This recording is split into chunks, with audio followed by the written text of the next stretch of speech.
नमस्ते, मैं हूं किशोर अजवाणी। घड़ी इशारा कर रही है 9 बजे रात का। वक्त 100 बात की एक बात का। ब्रेकिंग न्यूज है। संसद में महिला आरक्षण बिल पर हो रही वोटिंग पर नारी शक्ति वंदन अधिनियम बिल पर वोटिंग जारी है। बिल पर लोकसभा में दिन भर बहस चली, जिसके बाद बिल से जुड़े संशोधनों पर वोटिंग जारी है। अमित पांडे हमारे साथ जुड़ रहे हैं। अमित, और क्या खबर आ रही है वहां से? किशोर, ये 7वां संशोधन है जिसके ऊपर वोटिंग अभी जारी है और जितने भी संशोधन हुए हैं जो पारित हुए हैं वो 2/3 बहुमत से वो पास हुए हैं और 454 जो पक्ष में मत पड़े हैं। तो इसका मतलब है कि इस बिल का पास होना तय है। जो तमाम जो प्रक्रिया है किशोर, वो संशोधन से संबंधित प्रक्रिया है वो पूरी हो रही हैं और कुछ ही देर में अब इसको ये पारित होना है, इस पर वोटिंग होगी। शुक्रिया अमित आपका। और महिलाओं के लिए आरक्षण वाले बिल का श्रेय लेने वालों पर गृह मंत्री अमित शाह ने पलटवार किया। उन्होंने आरोप लगाया कि कांग्रेस इस बिल पर कभी गंभीर नहीं रही। और अमित शाह ने महिलाओं के लिए आरक्षण वाले इस बिल को लेकर कांग्रेस पर दोहरे मानदंड अपनाने का आरोप लगा दिया। अपने ट्वीट में अमित शाह ने 2 टूक कहा कि कांग्रेस इस बिल को पचा नहीं पा रही। और लोकसभा में बहस शुरू होते ही देश के कई हिस्सों में बीजेपी दफ्तरों में जश्न शुरू हो गया। देश के कई शहरों में बीजेपी दफ्तरों में होली और दिवाली मनाई जाने लगी, जिनमें चंडीगढ़ के बीजेपी दफ्तर में महिलाओं ने ढोल की थाप पर झूमना और थिरकना शुरू कर दिया। तो प्रधानमंत्री नरेंद्र मोदी का संसदीय क्षेत्र वाराणसी भी जश्न में शामिल रहा। प्रधानमंत्री की तस्वीर हाथ में लेकर बीजेपी की महिला कार्यकर्ताओं ने बीजेपी दफ्तर में जश्न मनाया। गुवाहाटी में भी बीजेपी कार्यालय में महिला कार्यकर्ताओं ने महिला आरक्षण बिल का जश्न मनाया। लेकिन संसद में नारी शक्ति वंदन अधिनियम पर हुई चर्चा में कांग्रेस की ओर से सोनिया गांधी ने बहस की। उन्होंने एक बार फिर दावा किया कि यह बिल कांग्रेस की कोशिश का नतीजा है। और लोकसभा में अपने संबोधन में सोनिया गांधी ने इसे राजीव गांधी का सपना बताया। राजीव गांधी जी का सपना अभी तक आधा ही पूरा हुआ है। इसके साथ ही सोनिया गांधी ने इस बिल के जल्द पारित होने की उम्मीद जताई। इस बीच खबर है कि गृह मंत्रालय महिलाओं के लिए आरक्षण वाले बिल के नियमों की अधिसूचना जल्द ही जारी करेगी। इसके बाद देश में जनगणना का काम शुरू हो जाएगा। और सूत्रों के मुताबिक इसके लिए सुप्रीम कोर्ट के पूर्व जज की अध्यक्षता में परिसीमन आयोग का गठन किया जाएगा। खबर है कि परिसीमन आयोग 33% सीटों का चयन भी करेगा। ऐसे में जनगणना और परिसीमन की प्रक्रिया पूरी होने के बाद ही नारी शक्ति वंदन अधिनियम लागू हो पाएगा। लेकिन लोकसभा में नारी शक्ति वंदन अधिनियम पर हुई चर्चा के बीच बीजेपी की तरफ से निशिकांत दुबे के बोलने पर विपक्ष ने हंगामा मचा दिया, जिसके बाद गृह मंत्री अमित शाह ने विपक्ष को जवाब दिया। और उन्होंने विपक्ष पर पलटवार करते हुए उसे महिलाओं की चिंता पर नसीहत दे दी। क्या महिलाओं की चिंता सिर्फ महिलाएं ही करेगी, पुरुष नहीं कर सकते हैं? इससे पहले लोकसभा में इस बिल पर बीजेपी की तरफ से किसी महिला सांसद के न बोलने पर विपक्ष ने हंगामा किया। और इस पर चर्चा के दौरान कांग्रेस सांसद राहुल गांधी ने इस बिल में ओबीसी को आरक्षण देने की मांग की। यही नहीं, उन्होंने जाति जनगणना जल्द से जल्द करवाने की भी मांग की। और ओबीसी कोटे के बिना महिलाओं के लिए आरक्षण वाले इस बिल को अधूरा बताया। I would like to have seen OBC reservation included in this bill. इस दौरान राहुल गांधी ने परिसीमन और जनगणना के बिना ही इस बिल को जल्द लागू करने की मांग की।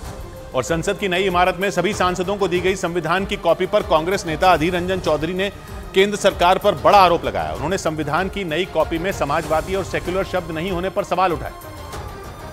और अधीर रंजन चौधरी ने इन दोनों शब्दों के नहीं होने पर विपक्ष की तरफ से आपत्ति जताई। उसमें सेकुलर और सोशलिस्ट नहीं थे। इन आरोपों पर कानून मंत्री ने साफ किया कि सभी सांसदों को संविधान की मूल कॉपी ही दी गई। लेकिन कांग्रेस नेता अधीर रंजन चौधरी के दावों को गृह मंत्री अमित शाह ने गलत बता दिया। अधीर रंजन ने दावा किया कि इस बिल पर संसद के दोनों सदनों में उनकी पार्टी को चुनौतियों का सामना करना पड़ा, जिस पर पलटवार करते हुए अमित शाह ने जवाब दिया कि महिला आरक्षण बिल कभी लोकसभा में पास हुआ ही नहीं था। 2014 में ही लोकसभा के विघटन के साथ ही ये बिल निरस्त कर दिया गया। यही नहीं, अमित शाह ने अधीर रंजन से अपने दावों को साबित करने के लिए दस्तावेज दिखाने की भी मांग की। इस बीच केंद्रीय मंत्री अनुराग ठाकुर के साथ कई फिल्म कलाकारों ने नई संसद का दौरा किया। इन कलाकारों को संसद की नई इमारत को देखने के लिए आमंत्रित किया गया था, जिसके तहत एक्टर भूमि पेडनेकर, डॉली सिंह, शहनाज गिल और शिबानी बेदी ने अनुराग ठाकुर के साथ नई संसद को करीब से देखा। एक रोज पहले नारी शक्ति वंदन अधिनियम पेश होने के दौरान कंगना रनौत, ईशा गुप्ता और मशहूर डांसर और सिंगर सपना चौधरी भी संसद पहुंची थी। उधर कनाडा के प्रधानमंत्री जस्टिन ट्रूडो को वहां के विपक्षी नेताओं ने आईना दिखा दिया। 2 दिन पहले ट्रूडो ने खालिस्तानी आतंकी हरदीप सिंह निज्जर की हत्या पर कनाडा की संसद में भारत के खिलाफ गंभीर आरोप लगाए थे। लेकिन भारत के खिलाफ जहर उगलकर वो बुरी तरह फंस गए। पूरी दुनिया के साथ ही कनाडा में विपक्ष ने उनके आरोपों पर सवाल उठा दिए।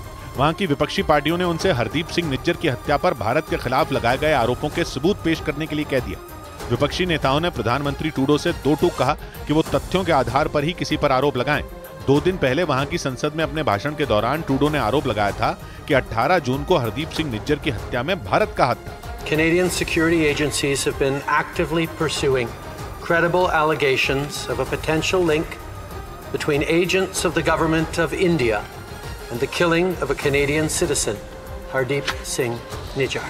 कनाडा की संसद में जस्टिन ट्रूडो ने भारत के खिलाफ झूठ का पुलिंदा खोला तो उस पर वहां के मीडिया ने भी सवाल उठाया और पूछा कि 3 महीने में ही बिना जांच पूरी हुए ट्रूडो ने किस आधार पर आरोप लगाए। और अमेरिका के अखबार द वॉशिंगटन पोस्ट के मुताबिक खालिस्तान के मुद्दे पर भारत के खिलाफ कनाडा के प्रधानमंत्री जस्टिन ट्रूडो ने बड़ी साजिश रची। अमेरिकी अखबार में छपी रिपोर्ट में दावा किया गया कि ट्रूडो ने इस मुद्दे पर सिर्फ अमेरिका ही नहीं बल्कि ब्रिटेन समेत कई दूसरे देशों से भी भारत की निंदा कराने की कोशिश की, लेकिन वो अपनी साजिश में कामयाब नहीं हो सके, बल्कि खालिस्तानी आतंकी निज्जर की हत्या के मामले में भारत के ऊपर आरोप लगाकर वो पूरी दुनिया में अलग थलग पड़ गए। अमेरिका के अखबार द वॉशिंगटन पोस्ट के मुताबिक अमेरिका के साथ ब्रिटेन ने भी जस्टिन ट्रूडो को तगड़ा झटका दिया। दोनों देशों ने उनकी इस साजिश में शामिल होने से साफ इनकार कर दिया। अमेरिका के अखबार ने दावा किया कि ब्रिटेन के प्रधानमंत्री ऋषि सुनक ने जस्टिन ट्रूडो की इस अपील को सिरे से खारिज कर दिया, क्योंकि वो निज्जर की हत्या के मामले में भारत पर झूठा आरोप मढ़कर ब्रिटेन और अमेरिका के कंधे से बंदूक चलाने की फिराक में थे। इससे पहले G20 सम्मेलन के दौरान भी खालिस्तान के मुद्दे पर कनाडा के प्रधानमंत्री जस्टिन ट्रूडो अलग थलग पड़ते दिखे थे। उस वक्त भारत के प्रधानमंत्री नरेंद्र मोदी ने भी इस मुद्दे पर उन्हें खरी खरी सुनाई थी। इस बीच खालिस्तानियों को कनाडा में मिल रही शह के बाद भारत के विदेश मंत्रालय ने अपने नागरिकों के लिए एडवाइजरी जारी कर दी, जिसमें वहां रहकर पढ़ाई कर रहे छात्रों और घूमने जाने वाले लोगों को अलर्ट किया गया। और इसके साथ ही भारत के विदेश मंत्रालय ने अपने नागरिकों को सलाह दी कि वो कनाडा के उन इलाकों की यात्रा करने से बचें जहां भारत विरोधी गतिविधियां हुई या खालिस्तान समर्थक सक्रिय हैं। इसके साथ ही विदेश मंत्रालय ने बताया कि कनाडा में मौजूद भारतीय हाई कमीशन और दूतावास वहां रहने वाले भारतीय लोगों के संपर्क में रहेगा ताकि जरूरत के वक्त उनकी मदद की जा सके। इस बीच कनाडा में रह रहे खालिस्तानी आतंकी गुरपतवंत सिंह पन्नू ने 2 वीडियो जारी किए। पहले वीडियो में वो हिंदू समुदाय के लोगों को कनाडा छोड़कर भारत लौट जाने की धमकी देता दिखा, जबकि दूसरे वीडियो में वो 25 सितंबर को कनाडा में भारतीय दूतावास को बंद कराने की धमकी देता नजर आया। खालिस्तानी आतंकी गुरपतवंत सिंह पन्नू ने वीडियो के जरिए ऐसे समय में जहर उगला जब दोनों देशों में आतंकी हरदीप सिंह निज्जर की हत्या पर तनातनी चल रही है। इधर भारत की खुफिया एजेंसियों के सूत्रों ने दावा किया कि कनाडा में बैठे खालिस्तानियों को पाकिस्तान की खुफिया एजेंसी ISI ने फंडिंग की। खुफिया एजेंसी के सूत्रों के मुताबिक ISI ने कनाडा में भारत विरोधी गतिविधियों को तेज करने के लिए पिछले कुछ महीनों में जमकर पैसा बहाया, ताकि उस पैसे का इस्तेमाल करके कनाडा में खालिस्तान समर्थक बड़ी संख्या में लोगों को भारत विरोधी प्रदर्शनों में शामिल करा सकें। भारत की खुफिया एजेंसियों के सूत्रों ने दावा किया कि ISI के पैसे का इस्तेमाल खालिस्तान समर्थकों ने भारत विरोधी पोस्टर बैनर बनवाने और भारत के खिलाफ युवाओं को भड़काने के लिए किया। सूत्रों के मुताबिक कनाडा में भारत से पढ़ने गए छात्रों को खालिस्तानी साजिश में शामिल करने के लिए लालच दिया गया। सूत्रों ने बताया कि कनाडा में रह रहे 20 से ज्यादा खालिस्तान समर्थकों ने पाकिस्तान की खुफिया एजेंसी के साथ मिलकर भारत के खिलाफ साजिश रची। और भारत की खुफिया एजेंसियों के सूत्रों ने खबर दी कि कनाडा में पनाह लिए खालिस्तान के समर्थक 25 सितंबर को भारत के खिलाफ खतरनाक हिंसा को अंजाम देने की तैयारी में, और ये तैयारी पाकिस्तान की खुफिया एजेंसी ISI के साथ मिलकर चल रही है। खबर है कि इसके लिए खालिस्तान के आतंकियों का कनाडा में भारतीय हाई कमीशन के सामने रैली निकालने का प्लान है। लेकिन रैली तो बस एक बहाना है। असल में खालिस्तान के समर्थक रैली के नाम पर अपने भारत विरोधी एजेंडे को हवा देने की फिराक में है। वो विरोध प्रदर्शन की आड़ में रैली में दंगा फसाद कराने की प्लानिंग में है। खुफिया एजेंसियों के सूत्रों ने जानकारी दी कि कनाडा में एक्टिव 20 से ज्यादा खालिस्तानी संगठन 25 सितंबर को कनाडा की राजधानी ऑटवा में भारतीय हाई कमीशन के सामने रैली निकालने वाले हैं। और उस रैली में भारतीय हाई कमीशन को दहलाने की साजिश है। और वो साजिश पाकिस्तान की खुफिया एजेंसी ISI के साथ मिलकर रची गई है। इसलिए कनाडा में मौजूद भारतीय राजनयिकों को सावधान रहने की सलाह दी गई। लेकिन माना जा रहा है कि कनाडा की सरकार के भारत विरोधी एजेंडे की असली विलन वहां की NSA यानी नेशनल सिक्योरिटी एडवाइजर है। कनाडा की NSA जोडी टॉमस वहां के PM जस्टिन ट्रूडो की खासम खास है और पिछले साल ही कनाडा की नेशनल सिक्योरिटी एडवाइजर बनी है।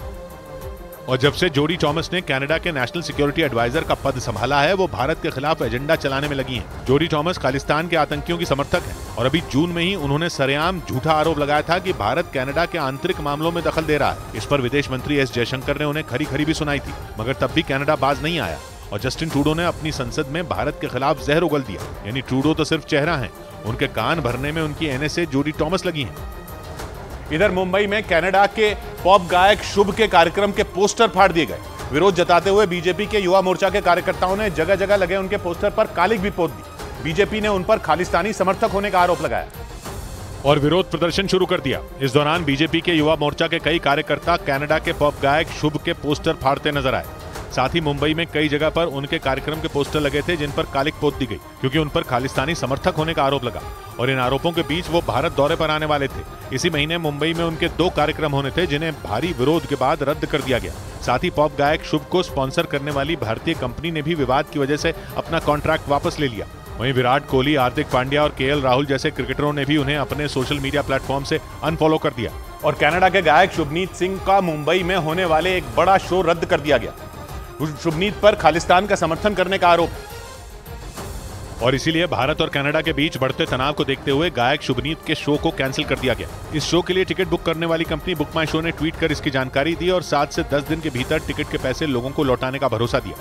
इधर क्रिकेट खिलाड़ी मोहम्मद सिराज आईसीसी की ताजा वनडे रैंकिंग में दुनिया के नंबर 1 गेंदबाज बन गए। उन्होंने हाल ही में एशिया कप के फाइनल मुकाबले में शानदार गेंदबाजी की थी और उस मैच में मोहम्मद सिराज ने 6 विकेट लेकर श्रीलंका के एशिया कप जीतने का सपना तोड़ दिया था। इस शानदार गेंदबाजी की बदौलत उन्होंने आईसीसी की वनडे मैचों की रैंकिंग में नंबर 1 गेंदबाज का मकाम एक बार फिर हासिल कर लिया। वो मार्च में भी इस रैंकिंग में टॉप पर थे।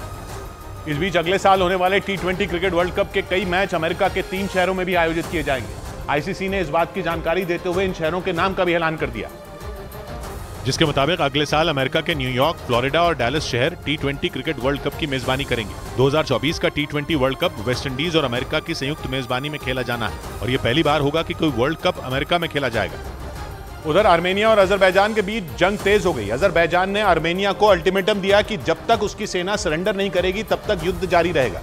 एक दिन पहले शुरू हुई इस जंग में 25 लोगों की मौत हो गई और 100 से ज्यादा लोग घायल हो गए, क्योंकि नागोर्नो कराबाख पर कब्जे के लिए अजरबैजान ने एक बार फिर आर्मेनिया पर हमला कर दिया। उसने आर्मेनिया के हथियारों के ठिकानों को निशाना बनाया। रात में हुए इस हमले की तस्वीरें भी आईं, जिनमें भयंकर जंग और बमबारी होती दिखी, जिसके बाद वहां मौजूद लोग जान बचाकर भागते नजर आए। आर्मेनिया और अजरबैजान के बीच भयंकर जंग अगले दिन भी जारी रही। नागोर्नो कराबाख में अजरबैजान की सेना ने धुआंधार बमबारी की और अजरबैजान के रक्षा मंत्रालय ने चेतावनी दी, जब तक आर्मेनिया की सेना आत्मसमर्पण नहीं करती तब तक युद्ध नहीं रुकेगा। आर्मेनिया पर हमले से पहले नागोर्नो कराबाख में बारूदी सुरंगों में हुए विस्फोट में 6 लोगों की मौत हो गई थी। ये सभी लोग अजरबैजान के नागरिक थे, जिनकी मौत के लिए अजरबैजान ने आर्मेनिया को जिम्मेदार ठहराया था। जिसके बाद अजरबैजान ने आर्मेनिया पर हमला कर दिया। तुर्की ने तो खुलकर अजरबैजान का समर्थन किया।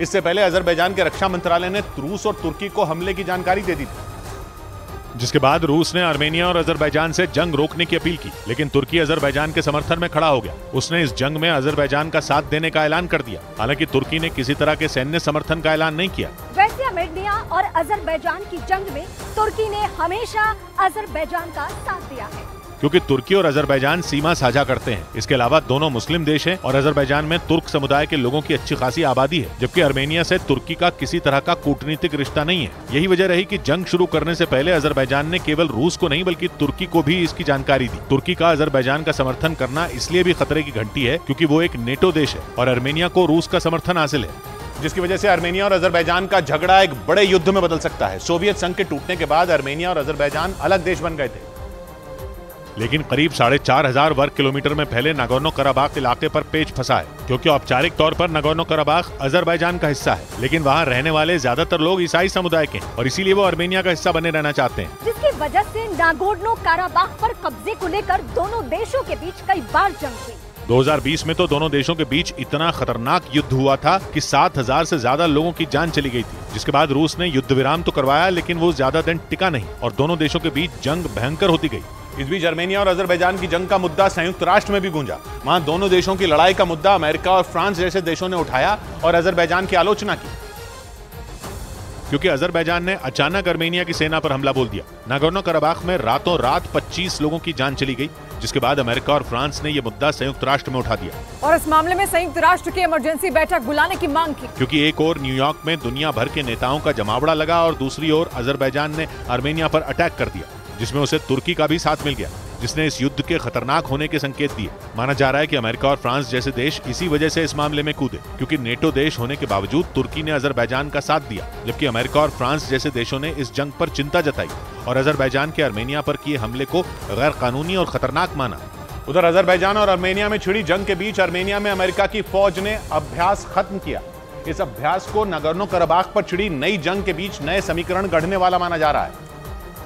क्योंकि अर्मेनिया की सीमा में खत्म हुए इस अभ्यास के जरिए अर्मेनिया और अमेरिका के बीच नजदीकी बढ़ने की खबर है, जबकि अर्मेनिया अब तक रूस का पक्का दोस्त रहा है। 2020 में जब आखिरी बार अर्मेनिया और अजरबैजान के बीच जंग हुई थी, उस वक्त भी रूस ने अर्मेनिया की मदद की थी, लेकिन पिछले कई महीनों से अर्मेनिया और रूस के बीच तल्खी बढ़ने की खबर है। अर्मेनिया का आरोप है कि रूस जानबूझकर केवल जंग टालने और मामले को लटकाने में लगा है। इसीलिए माना जा रहा है कि अमेरिका की कोशिश अर्मेनिया से नजदीकी बढ़ाने की है। अगर अर्मेनिया और अमेरिका के बीच दोस्ती हो गई तो नागोर्नो कराबाख की लड़ाई में रूस की भूमिका लगभग खत्म हो सकती है। इधर प्रधानमंत्री नरेंद्र मोदी के व्हाट्सएप चैनल से एक ही दिन में 10 लाख से ज्यादा फॉलोअर्स जुड़ गए। एक रोज पहले ही प्रधानमंत्री व्हाट्सएप के इस नए फीचर व्हाट्सएप चैनल से जुड़े और उनके व्हाट्सएप चैनल से जुड़ते ही उनके फॉलोअर्स की संख्या तेजी से बढ़ने लगी और 24 घंटे में ही यह आंकड़ा 10 लाख को भी पार कर गया। व्हाट्सएप चैनल से जुड़ने के बाद पहले मैसेज में प्रधानमंत्री ने इसे रोमांचक अनुभव बताया। उधर सूत्रों के हवाले से खबर है कि G20 की बैठक के दौरान दिल्ली में तैनात सुरक्षा बल के जवानों के साथ प्रधानमंत्री नरेंद्र मोदी शुक्रवार को डिनर करेंगे। दिल्ली में 9 और 10 सितंबर को G20 की बैठक हुई थी और इस दौरान बढ़िया काम करने वाले सुरक्षा बल के जवानों से प्रधानमंत्री शुक्रवार को मुलाकात करेंगे। सूत्रों के मुताबिक इस कार्यक्रम का आयोजन भारत मंडपम में किया जाएगा। इस बीच तुर्की ने संयुक्त राष्ट्र महासभा में कश्मीर का मुद्दा उठाकर एक बार फिर अपना रंग दिखा दिया। ये वही तुर्की है जहां विनाशकारी भूकंप आने के बाद भारत ने सबसे पहले मदद भेजकर सैकड़ों लोगों की जान बचाई थी। लेकिन उसी तुर्की ने पाकिस्तान को खुश करने के लिए एक बार फिर यूएन में कश्मीर का मुद्दा उठाकर भारत से मुसीबत मोल ले ली। एक रिपोर्ट के मुताबिक तुर्की के राष्ट्रपति एर्दोआन ने संयुक्त राष्ट्र महासभा के 78वें सत्र में कश्मीर का मुद्दा उठाया और एर्दोआन ने कश्मीर का राग अलापते हुए बातचीत के जरिए इस मसले का हल निकालने की नसीहत भी दे दी। जबकि कुछ रोज पहले उन्होंने नई दिल्ली में G20 सम्मेलन के दौरान प्रधानमंत्री मोदी से मुलाकात के बाद संयुक्त राष्ट्र सुरक्षा परिषद में भारत की स्थायी सदस्यता का समर्थन कर सबको चौंका दिया था। लेकिन तुर्की पहुंचते ही राष्ट्रपति एर्दोआन के सुर बदल गए। हालांकि उन्होंने कश्मीर का मुद्दा उठाने के साथ संयुक्त राष्ट्र सुरक्षा परिषद में अहम भूमिका निभाने के लिए भारत की तारीफ भी की। उधर लंदन में बैठे पाकिस्तान के पूर्व प्रधानमंत्री नवाज शरीफ ने पेट्रोल की कीमत पर हैरान करने वाला एक बयान दे दिया। उन्होंने ये दावा किया कि अगर शहबाज शरीफ की सरकार न होती तो पाकिस्तान में 1000 रुपए में 1 लीटर पेट्रोल मिलता। नवाज शरीफ के इस बयान को पाकिस्तान की जनता के जख्मों पर नमक की तरह देखा जा रहा है, क्योंकि पाकिस्तान में लोग पेट्रोल की एक एक बूंद के लिए तरस रहे हैं। तेल की कमी की वजह से सैकड़ों पेट्रोल पंपों पर ताले लटक गए, जबकि पाकिस्तान की सरकार पेट्रोल और डीजल की कीमतें बढ़ाने में जुटी है। कुछ रोज पहले ही वहां पेट्रोल के दाम बढ़ाए गए थे, जिसके बाद वहां 1 लीटर पेट्रोल की कीमत 330 पाकिस्तानी रुपए के पार पहुंच गई। लेकिन पाकिस्तान की जनता के जख्मों पर लंदन में बैठे नवाज शरीफ ने नमक रगड़ दिया।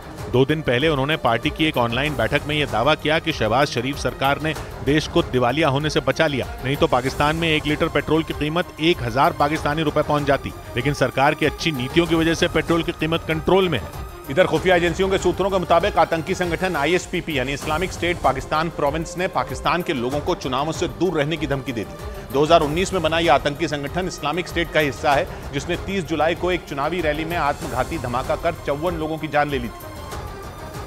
और एक बार फिर ISPP यानी इस्लामिक स्टेट पाकिस्तान प्रोविंस ने पाकिस्तान को दहलाने की धमकी दे दी। खुफिया सूत्रों के मुताबिक इस आतंकी संगठन के निशाने पर पाकिस्तान में होने वाले चुनाव हैं और इसीलिए उसने वहां के लोगों को रैलियों और जुलूसों में शामिल नहीं होने के साथ मतदान केंद्रों से दूर रहने की चेतावनी दी। मतलब ISPP ने सीधे सीधे पाकिस्तान सरकार को चुनौती दे दी कि वो किसी भी कीमत पर वहां चुनाव नहीं होने देगा। खुफिया सूत्र बताते हैं कि ISPP ने लोगों को डराने के लिए एक तस्वीर भी जारी की, जिसमें एक बैलेट बॉक्स आग की लपटों में घिरा दिखाई दिया। उस पर पाकिस्तान का झंडा भी लगा नजर आया। मतलब इस तस्वीर के जरिए इस आतंकी संगठन ने अपने इरादे साफ कर दिए और ये बता दिया कि चुनाव के दौरान पाकिस्तान में बड़े आतंकी हमले किए जा सकते हैं। इस बीच पाकिस्तान सरकार ने पहली बार मिस यूनिवर्स पाकिस्तान बनी एरिका रॉबिन के खिलाफ जांच के आदेश दे दिए। पाकिस्तान के कई कट्टरपंथियों ने एरिका का विरोध किया था और सरकार से जांच की मांग की थी, जिसके बाद पाकिस्तान के कार्यवाहक प्रधानमंत्री अनवर उल हक काकर ने इस पूरे इवेंट को पाकिस्तान के खिलाफ साजिश मानते हुए जांच के आदेश दे दिए। ब्रिटेन के अखबार द इंडिपेंडेंट की रिपोर्ट के मुताबिक उन्होंने इस मामले की जांच पाकिस्तान की खुफिया एजेंसी ISI को सौंप दी, जो इस बात का पता लगाएगी कि किसके आदेश पर दुबई की कंपनी ने मालदीव में आयोजित इस इवेंट में पाकिस्तान के नाम का इस्तेमाल किया। पाकिस्तान की खुफिया एजेंसी एरिका रॉबिन पर लगे आरोपों की भी जांच करेगी। 24 साल की एरिका रॉबिन का जन्म कराची के एक ईसाई परिवार में हुआ था। पिछले हफ्ते उन्होंने मिस यूनिवर्स पाकिस्तान का खिताब जीता था और मिस यूनिवर्स का खिताब जीतने वाली वो पाकिस्तान की पहली मॉडल बनी। ब्रिटेन के अखबार द इंडिपेंडेंट के मुताबिक एरिका के अलावा इस प्रतियोगिता में पाकिस्तान की 4 और लड़कियों ने हिस्सा लिया था, लेकिन उन सभी के खिलाफ जांच होगी या नहीं ये साफ नहीं। उधर पाकिस्तान के पंजाब प्रांत में एक बार फिर अहमदिया मुसलमानों के धार्मिक स्थलों को निशाने पर ले लिया गया। वहां अहमदिया मुसलमानों की 3 मस्जिदों को तोड़ दिया गया। इस समुदाय की आबादी पाकिस्तान में बहुत कम है और पाकिस्तान इन्हें मुसलमान तक नहीं मानता। और माना जाता है कि इसी वजह से पाकिस्तान में अहमदिया मुसलमानों को निशाने पर लिया जाता रहा है। यही वजह रही कि पंजाब प्रांत में अहमदिया समुदाय की 3 मस्जिदों का नामो निशान मिटाने के लिए कुछ लोगों ने उन पर हमला कर दिया। वो लोग वहां हथौड़े लेकर पहुंचे और मस्जिदों को तोड़ दिया। ये हमला पंजाब प्रांत के शेखपुरा, बहावल नगर और बहावलपुर इलाके में हुआ। आरोप लगा कि ये हमला वहाँ के कट्टरपंथी संगठन TLP यानी कि तहरीके लब्बैक पाकिस्तान संगठन से जुड़े लोगों ने किया। और ऐसा इसलिए क्योंकि पाकिस्तान के कानून के मुताबिक साल 1974 में लिए गए एक फैसले के बाद से अहमदिया समुदाय के लोग मुसलमानों में नहीं गिने जाते। और आरोप लगाया गया कि इसी वजह से वहाँ अहमदिया समुदाय की मस्जिदों को तोड़ दिया गया। इधर उत्तर प्रदेश के वाराणसी में बनने जा रहे अंतर्राष्ट्रीय क्रिकेट स्टेडियम के डिजाइन की तस्वीरें सामने आई। प्रधानमंत्री नरेंद्र मोदी शनिवार को स्टेडियम का शिलान्यास करेंगे। और इस अंतर्राष्ट्रीय क्रिकेट स्टेडियम को बनाने में 330 करोड़ रुपए का खर्च आएगा। शनिवार को होने वाले शिलान्यास कार्यक्रम में सचिन तेंदुलकर और सुनील गावस्कर भी शामिल होंगे। उधर केरल के बाद कोलकाता में निपा वायरस का पहला मामला सामने आने से दहशत फैल गई। इस बीमारी से पीड़ित एक मरीज को वहां अस्पताल में भर्ती कराया गया। और जानकारी के मुताबिक वो आदमी केरल में नौकरी करता था और कुछ रोज पहले ही वहां से लौटा था। जिस मरीज में इस खतरनाक वायरस की पुष्टि हुई वो पूर्व वर्धमान जिले का रहने वाला बताया गया। इस बीच ईरान के मीडिया के मुताबिक वहां की सेना की एक मिसाइल परीक्षण के दौरान एक रिहायशी इलाके में गिर गई। बताया गया कि परीक्षण के समय ही उस मिसाइल में कुछ खराबी आ गई थी और वो मिसाइल अपने टारगेट पर गिरने की बजाय गुलिस्तान प्रांत के उस रिहायशी इलाके में जा गिरी, जिसकी वजह से 2 लोग घायल हो गए। वहां से सामने आए एक वीडियो में मिसाइल के गिरने के बाद धुएं का गुबार उठता दिखाई दिया। ईरान के मीडिया के मुताबिक वहां की सेना ड्रोन के साथ साथ उस मिसाइल का भी परीक्षण कर रही थी, लेकिन तभी उसमें कुछ खराबी आ गई और मिसाइल रिहायशी इलाके में गिर गई, जिसकी वजह से कई दुकानों को भारी नुकसान पहुंचा। लेकिन राहत की बात यह रही कि किसी की जान नहीं गई, मगर इस तरह रिहायशी इलाके में मिसाइल गिरने से लोग खौफ में आ गए। उधर संयुक्त राष्ट्र में इजरायल के राजदूत ने महसा अमीनी की तस्वीर दिखाकर ईरान की दुनिया भर में बेइज्जती करने की कोशिश की। महसा अमीनी ईरान में हिजाब आंदोलन का चेहरा थी। उनकी पुलिस की हिरासत में मौत हो गई थी। और इजरायल के राजदूत गिलद अर्दान ने उन्हीं महसा अमीनी की तस्वीर दिखाई, जिसके लिए उन्होंने संयुक्त राष्ट्र महासभा में ईरान के राष्ट्रपति इब्राहिम रईसी के भाषण का समय चुना। वो महसा अमीनी की तस्वीर लेकर हॉल में घूमते नजर आए। महसा अमीनी की तस्वीर दिखाते हुए अर्दान ने ईरान में महिलाओं की आजादी का मुद्दा उठाया, जिसके बाद गिलद अर्दान को हिरासत में ले लिया गया। ईरान में हिजाब आंदोलन का चेहरा रही महसा अमीनी की बरसीत को कुछ दिन ही बीते हैं। इस मौके पर अमेरिका ने ईरान पर 20 से ज्यादा बैन लगा दिए, जिसके बाद ईरान के कट्टर दुश्मन इजरायल ने संयुक्त राष्ट्र में हिजाब आंदोलन का मुद्दा उठाया और ईरान की दुनिया भर में बेइज्जती करने की कोशिश की। इधर उत्तर प्रदेश में एडवोकेट प्रोटेक्शन बिल तैयार करने के लिए सरकार ने 3 सदस्यों की एक कमेटी गठित कर दी। हापुड़ में वकीलों पर हुए लाठीचार्ज के बाद से ही वकीलों की सुरक्षा के लिए एक कानून बनाने की मांग तेजी से उठी, जिस पर उत्तर प्रदेश सरकार ने कमेटी बनाने का फैसला ले लिया। इस कमेटी में यूपी बार काउंसिल के अध्यक्ष की ओर से नामित सदस्य शामिल किए जाएंगे, जो अपनी रिपोर्ट राज्य विधि आयोग को सौंपेंगे। इस बीच 1984 के सिख दंगों के एक मामले में कांग्रेस के पूर्व सांसद सज्जन कुमार को अदालत ने बरी कर दिया। दिल्ली की राउज एवेन्यू कोर्ट ने 6 लोगों की मौत के मामले में सज्जन कुमार समेत कुछ और लोगों को राहत दी। और अदालत ने अपने फैसले में यह साफ किया कि सज्जन कुमार के ऊपर लगे आरोपों को साबित करने में सरकारी वकील नाकाम रहे। बहुत बड़ी राहत है। सज्जन कुमार पर 1984 के दंगों में सुल्तानपुरी इलाके में भीड़ को उकसाने का आरोप था। इधर दिल्ली के आर के पुरम में भारतीय पुरातत्व विभाग के एक अधिकारी की हत्या का हैरान करने वाला मामला सामने आया, जिसमें पुलिस ने उनके ही एक सहकर्मी को हत्या के आरोप में गिरफ्तार कर लिया। और इसी के साथ पुलिस ने कई दिनों से लापता महेश नाम के उन अधिकारी की हत्या का पर्दाफाश करने का दावा किया। इस मामले में पुलिस ने अनीश कुमार नाम के उस सहकर्मी को गिरफ्तार कर लिया। पुलिस ने बताया कि महेश 28 अगस्त को अनीश से मिलने के लिए गए थे। उसी के बाद से वो लापता हो गए। इसीलिए पुलिस ने अपनी जांच अनीश से शुरू की। पुलिस ने दावा किया कि हिरासत में सख्ती से पूछताछ करने पर उसने अपना जुर्म कबूल कर लिया। पुलिस के मुताबिक अनीश ने 29 अगस्त को ही महेश की हत्या कर दी थी और पास के खाली मकान में उसके शव को दफना दिया था। पुलिस ने बताया महेश ने अनीश को 9 लाख रुपए उधार दिए थे, जिसे वो वापस मांग रहे थे। साथ ही उन्होंने उसे वो रुपए अपनी गर्लफ्रेंड पर खर्च करने के लिए फटकारा भी था। इसी वजह से अनीश ने उनकी हत्या कर दी। उधर दिल्ली यूनिवर्सिटी छात्र संघ चुनाव में एबीवीपी और एनएसयूआई के छात्रों ने एक दूसरे पर हिंसा का आरोप लगाया। एबीवीपी ने दावा किया कि एनएसयूआई के प्रत्याशी और समर्थक लाठियां लेकर यूनिवर्सिटी कैंपस में घुस गए। और इसका एक वीडियो भी सामने आया, जिसमें कुछ लड़के लाठियां लेकर दिल्ली यूनिवर्सिटी के कैंपस में घुसते दिखे। इस दौरान वहां मौजूद छात्राओं ने उन्हें गेट पर ही रोकने की कोशिश की, लेकिन वो नहीं रुके और जबरदस्ती वहां घुस गए। एबीवीपी छात्र संगठन ने दावा किया कि वीडियो में दिख रहे लड़के एनएसयूआई समर्थक हैं और वो जबरन यूनिवर्सिटी कैंपस में घुस गए थे। हालांकि एनएसयूआई छात्र संगठन ने एबीवीपी के सभी आरोपों को झूठा बताया और उन पर हिंसा फैलाने का आरोप लगाया। इस दौरान वहां से एक और वीडियो सामने आया, जिसमें कुछ लड़के गाड़ी के शीशे तोड़ते नजर आए। इस दौरान उस गाड़ी में कुछ लोग भी बैठे दिखे, जिन्होंने एबीवीपी समर्थकों पर इस हमले का आरोप लगाया। इधर दिल्ली के पास उत्तर प्रदेश के नोएडा से झकझोर कर देने वाला एक मामला सामने आया। आरोप लगा कि वहां सिर्फ 3,000 रुपयों को लेकर हुए विवाद में एक कारोबारी को बिना कपड़ों के घुमाया गया। इस घटना का वीडियो सोशल मीडिया पर वायरल हो गया, जिसमें वो आरोपी उस कारोबारी को बिना कपड़ों के सरेआम घुमाते दिखा। वीडियो में एक आदमी उस पर डंडे बरसाता दिखाई दिया तो दूसरा आदमी उस घटना को अपने फोन में रिकॉर्ड करता नजर आया। पुलिस के मुताबिक आरोपियों ने कारोबारी की पिटाई के बाद घटना का वीडियो सोशल मीडिया पर डाल दिया, जिसके वायरल होने के बाद पुलिस ने इस मामले में कार्रवाई करते हुए 2 लोगों को गिरफ्तार कर लिया। जो मुख्य अभियुक्त है सुंदर, उसको पुलिस द्वारा हिरासत में ले लिया गया है। पुलिस ने आरोपियों से पूछताछ के बाद दावा किया कि विवाद 3,000 रुपए पर हुआ, जो उस कारोबारी ने आरोपियों से कर्ज लिए थे, जिसे वक्त रहते वो चुका नहीं पाए और इसी वजह से उन्होंने पहले उसके साथ मारपीट की, फिर उसे बिना कपड़ों के वहां की सब्जी मंडी में घुमाया।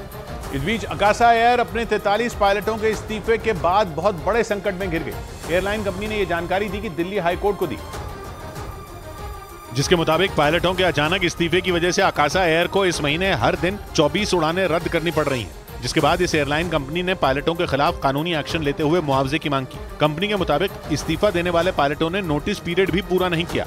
उधर अमेरिका के दक्षिणी इलाकों में मौजूद कुछ शहरों में पड़ रही भीषण गर्मी ने कई साल का रिकॉर्ड तोड़ दिया। वहां के मौसम विभाग ने गर्मी को लेकर चेतावनी भी जारी कर दी और अनुमान जताया कि टेक्सास समेत कुछ राज्यों में अधिकतम तापमान 48 डिग्री सेल्सियस को भी पार कर सकता है। इस बीच टेक्सास में मौजूद डैलस शहर में अधिकतम तापमान 43.3 डिग्री सेल्सियस रिकॉर्ड किया गया, जो पिछले 12 साल में सबसे ज्यादा है।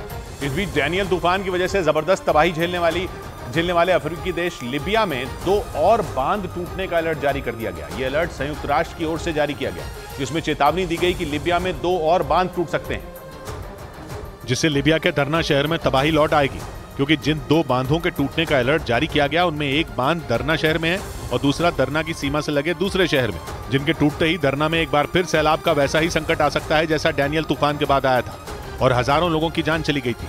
लिबिया में भूमध्य सागर से उठे डैनियल तूफान की वजह से 2 बांध टूट गए थे, जिसके बाद लिबिया पर महामारी का संकट मंडराने लगा, क्योंकि बाढ़ में दरना डूब गया और आधा शहर बर्बाद हो गया। जिसके बाद संयुक्त राष्ट्र ने चेतावनी दी कि वहां 2 और बांध टूट सकते हैं, क्योंकि उनका रखरखाव ठीक से नहीं हुआ। इधर हिमाचल प्रदेश के कुल्लू में आग लगने से हड़कंप मच गया। वहां के एक 2 मंजिला मकान में भीषण आग लग गई।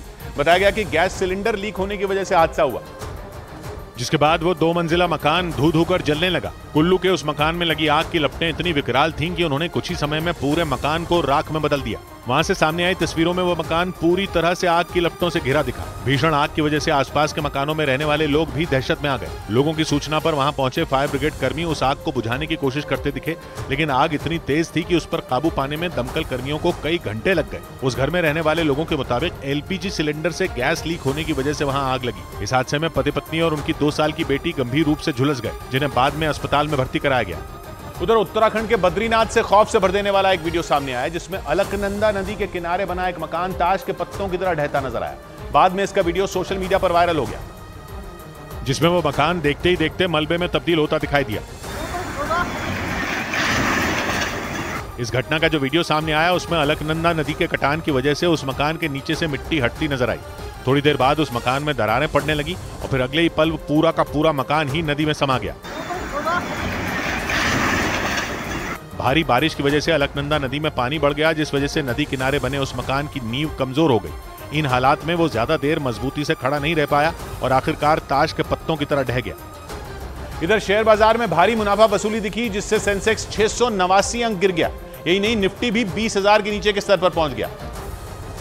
और इसकी सबसे बड़ी वजह कच्चे तेल के दाम में उछाल और दुनिया भर के बाजारों में कमजोरी रही, जिसका असर कई दिग्गज शेयरों पर भी देखने को मिला, जिससे बॉम्बे स्टॉक एक्सचेंज का सेंसेक्स 689 अंक गिरकर 66,907 पर बंद हुआ, जबकि निफ्टी 198 अंकों की गिरावट के साथ 19,934 के स्तर पर आ गया। इस बीच दिल्ली पुलिस ने फर्जी अधिकारी बनकर अवैध वसूली करने के आरोप में एक आदमी को गिरफ्तार कर लिया। दिल्ली पुलिस के मुताबिक आरोपी ने एक फिल्म से प्रेरित होकर किडनैपिंग और अवैध वसूली की कई वारदात को अंजाम दिया और इसके लिए वो खुद को चंडीगढ़ पुलिस का एक अधिकारी बताता था। आरोप है कि उसने एक आदमी का अपहरण कर उसके परिवार से 5 लाख रुपए वसूले। खबर है कि इस काम में मदद करने वाले उसके साथियों को पुलिस पहले ही गिरफ्तार कर चुकी है। उधर न्यूज एजेंसी रॉयटर्स के मुताबिक रूस ने अपने कब्जे वाले यूक्रेन के लुहांस्क और डोनेस्क से कोयला निकालकर उसे चोरी छिपे नेटो देश तुर्की को बेच दिया। यूक्रेन जंग शुरू होने के कुछ वक्त बाद रूस ने लुहांस्क और डोनेस्क के ज्यादातर हिस्सों पर कब्जे का दावा किया था, लेकिन अब आरोप लगा कि यूक्रेन के कोयले को रूस ने तुर्की को बेचकर काफी पैसा बनाया। रॉयटर्स के मुताबिक रूस की कुछ कोयला कंपनियों ने चोरी छिपे लुहांस्क और डोनेस्क से कोयला निकाला और उसे तुर्की को बेच दिया। दावा किया गया कि इस साल फरवरी और जुलाई के बीच 1,60,400 टन कोयला तुर्की को बेचा गया। यानी रूस ने जिस मकसद के साथ लुहांस्क और डोनेट्स्क पर कब्जा किया, उसने उसे पूरा करना शुरू कर दिया। लेकिन हैरान करने वाली बात यह है कि जिस तुर्की को कोयला बेचने का दावा किया गया वो नेटो का सदस्य है और जंग शुरू होने के बाद से ही नेटो रूस का विरोध कर रहा है। इधर पश्चिम बंगाल के नादिया से हैरान कर देने वाला एक वीडियो सामने आया जिसमें कुछ इंजीनियरिंग छात्रों की वहां रहने वाले लोगों के साथ झड़प होती दिखाई दी। छात्रों ने आरोप लगाया कि कुछ लोगों ने उनके कुछ साथियों के साथ मारपीट की थी, जिससे नाराज छात्र वहां रहने वाले लोगों से भिड़ गए। इलाके में बवाल की खबर मिलते ही पुलिस की एक टीम वहां पहुंच गई, जिसके बाद पुलिस के जवानों ने मारपीट कर रहे लोगों को समझाने की कोशिश की, जिसका उन पर कोई असर नहीं हुआ। वो लोग शांत होने के बजाय उल्टा पुलिस से ही बहस करने लगे, जिसके बाद हालात बिगड़ते देख पुलिस के जवानों ने उन्हें खदेड़ना शुरू कर दिया। हालांकि पुलिस की इस कार्रवाई के बाद भी हंगामा कर रहे लोग वहीं जमे रहे, जिसके बाद मजबूरन पुलिस को उन पर लाठीचार्ज करना पड़ा। इसके बाद तो वहां भगदड़ मच गई, लोग लाठियों की मार से बचने के लिए इधर उधर भागने लगे। इस मामले में पुलिस ने केस दर्ज कर 2 लोगों को हिरासत में ले लिया। इस बीच पश्चिम बंगाल के उत्तर दिनाजपुर में एक टीएमसी नेता की हत्या पर हड़कंप मच गया। कुछ बदमाशों ने दिन दहाड़े टीएमसी नेता की गोली मारकर हत्या कर दी, जिससे टीएमसी कार्यकर्ताओं का गुस्सा भड़क गया और वो लोग सड़क पर इकट्ठा हो गए, जिसकी वजह से हाईवे पर जाम लग गया। घटना की जानकारी मिलने के बाद पुलिस पहुंच गई, जिसके बाद उन लोगों को वहां से हटाने की कोशिश की गई, लेकिन टीएमसी कार्यकर्ता आरोपियों की गिरफ्तारी की मांग पर अड़े रहे। यहाँ का जो प्रशासनिक जो व्यवस्था है एकदम ध्वस्त हो चुकी है। कई घंटों की मेहनत के बाद पुलिस ने प्रदर्शन कर रहे टीएमसी कार्यकर्ताओं को वहां से हटाया।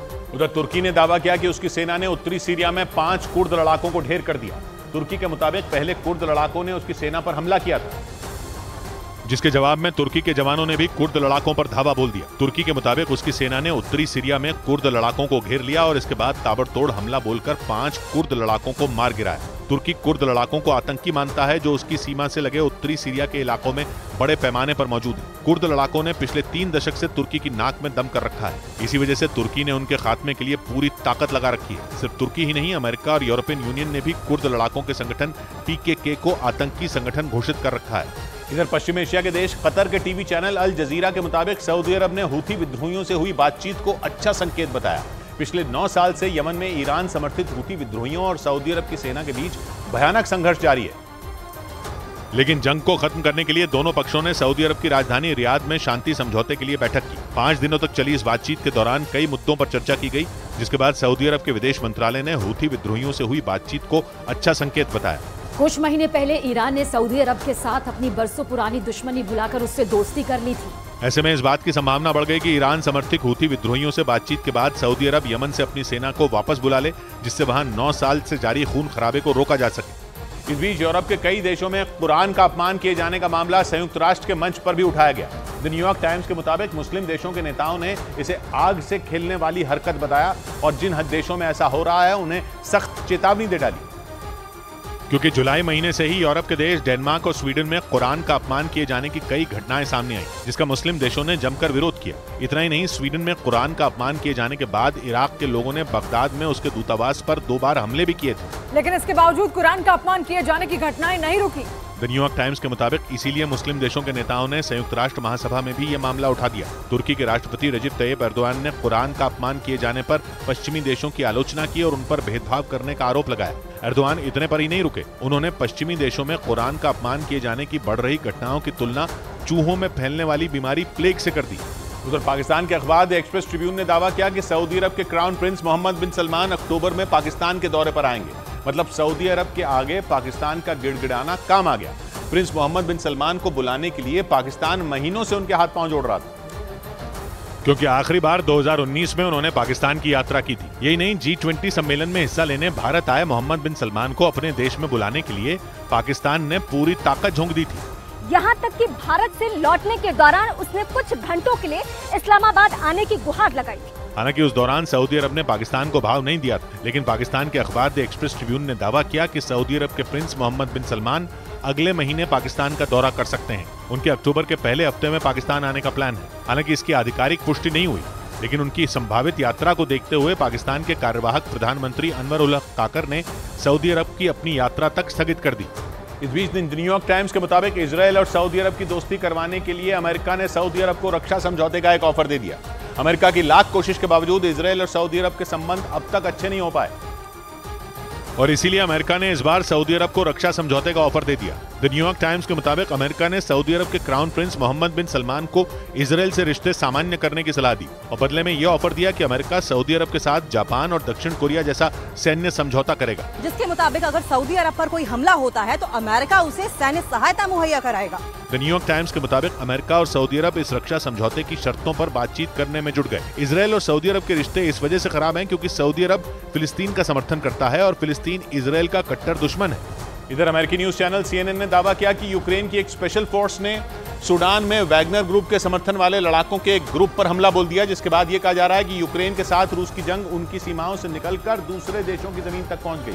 CNN के मुताबिक यह हमला सूडान की राजधानी के करीब बोला गया, जिससे जुड़ा एक वीडियो भी सामने आया। इस वीडियो में एक पुल से जा रही गाड़ी को एक ड्रोन निशाना बनाता नजर आया। इसके साथ ही एक मकान के बाहर खड़ी एक दूसरी गाड़ी पर भी हमला होता दिखाई दिया। CNN के मुताबिक इस हमले को यूक्रेन की स्पेशल फोर्सेस ने अंजाम दिया क्योंकि सूडान की सेना का एक भी जवान इन हमलों में शामिल नहीं था और दावा किया गया कि जिन लड़ाकों पर हमला बोला गया उनके पीछे वैगनर ग्रुप की ताकत है। वैगनर ग्रुप को पुतिन की प्राइवेट आर्मी कहा जाता है। माना जा रहा है कि इसी वजह से यूक्रेन ने अपने खास सैनिकों को सूडान में उसकी कमर तोड़ने वाला ऑपरेशन चलाने के लिए भेज दिया।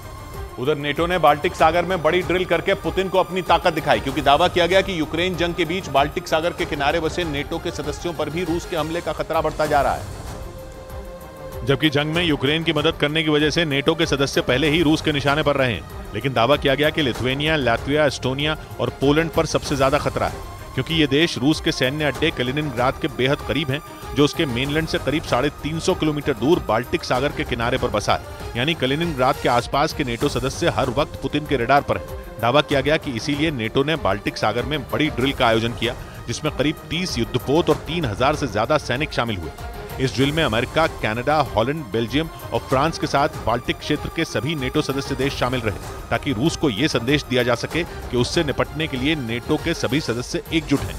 इस बीच वेस्ट बैंक में इजरायल की सेना और फिलिस्तीन के नागरिकों की एक बार फिर झड़प हो गई। फिलिस्तीन ने आरोप लगाया कि इजरायल की सेना ने उसके शरणार्थी कैंप पर हमला किया जिसमें 6 लोगों की जान चली गई और 30 लोग घायल हो गए क्योंकि इजरायल की सेना ने रात के अंधेरे में वेस्ट बैंक के जिनीन शहर में बने शरणार्थी कैंप पर हमला कर दिया, जिसके बाद दोनों तरफ से गोलियां चलने लगी। इस घटना का जो वीडियो सामने आया उसमें कुछ लोग ताबड़तोड़ फायरिंग करते नजर आए। ये गोलीबारी लंबी चली और पूरा इलाका गोलियों की तड़तड़ाहट से गूंज उठा।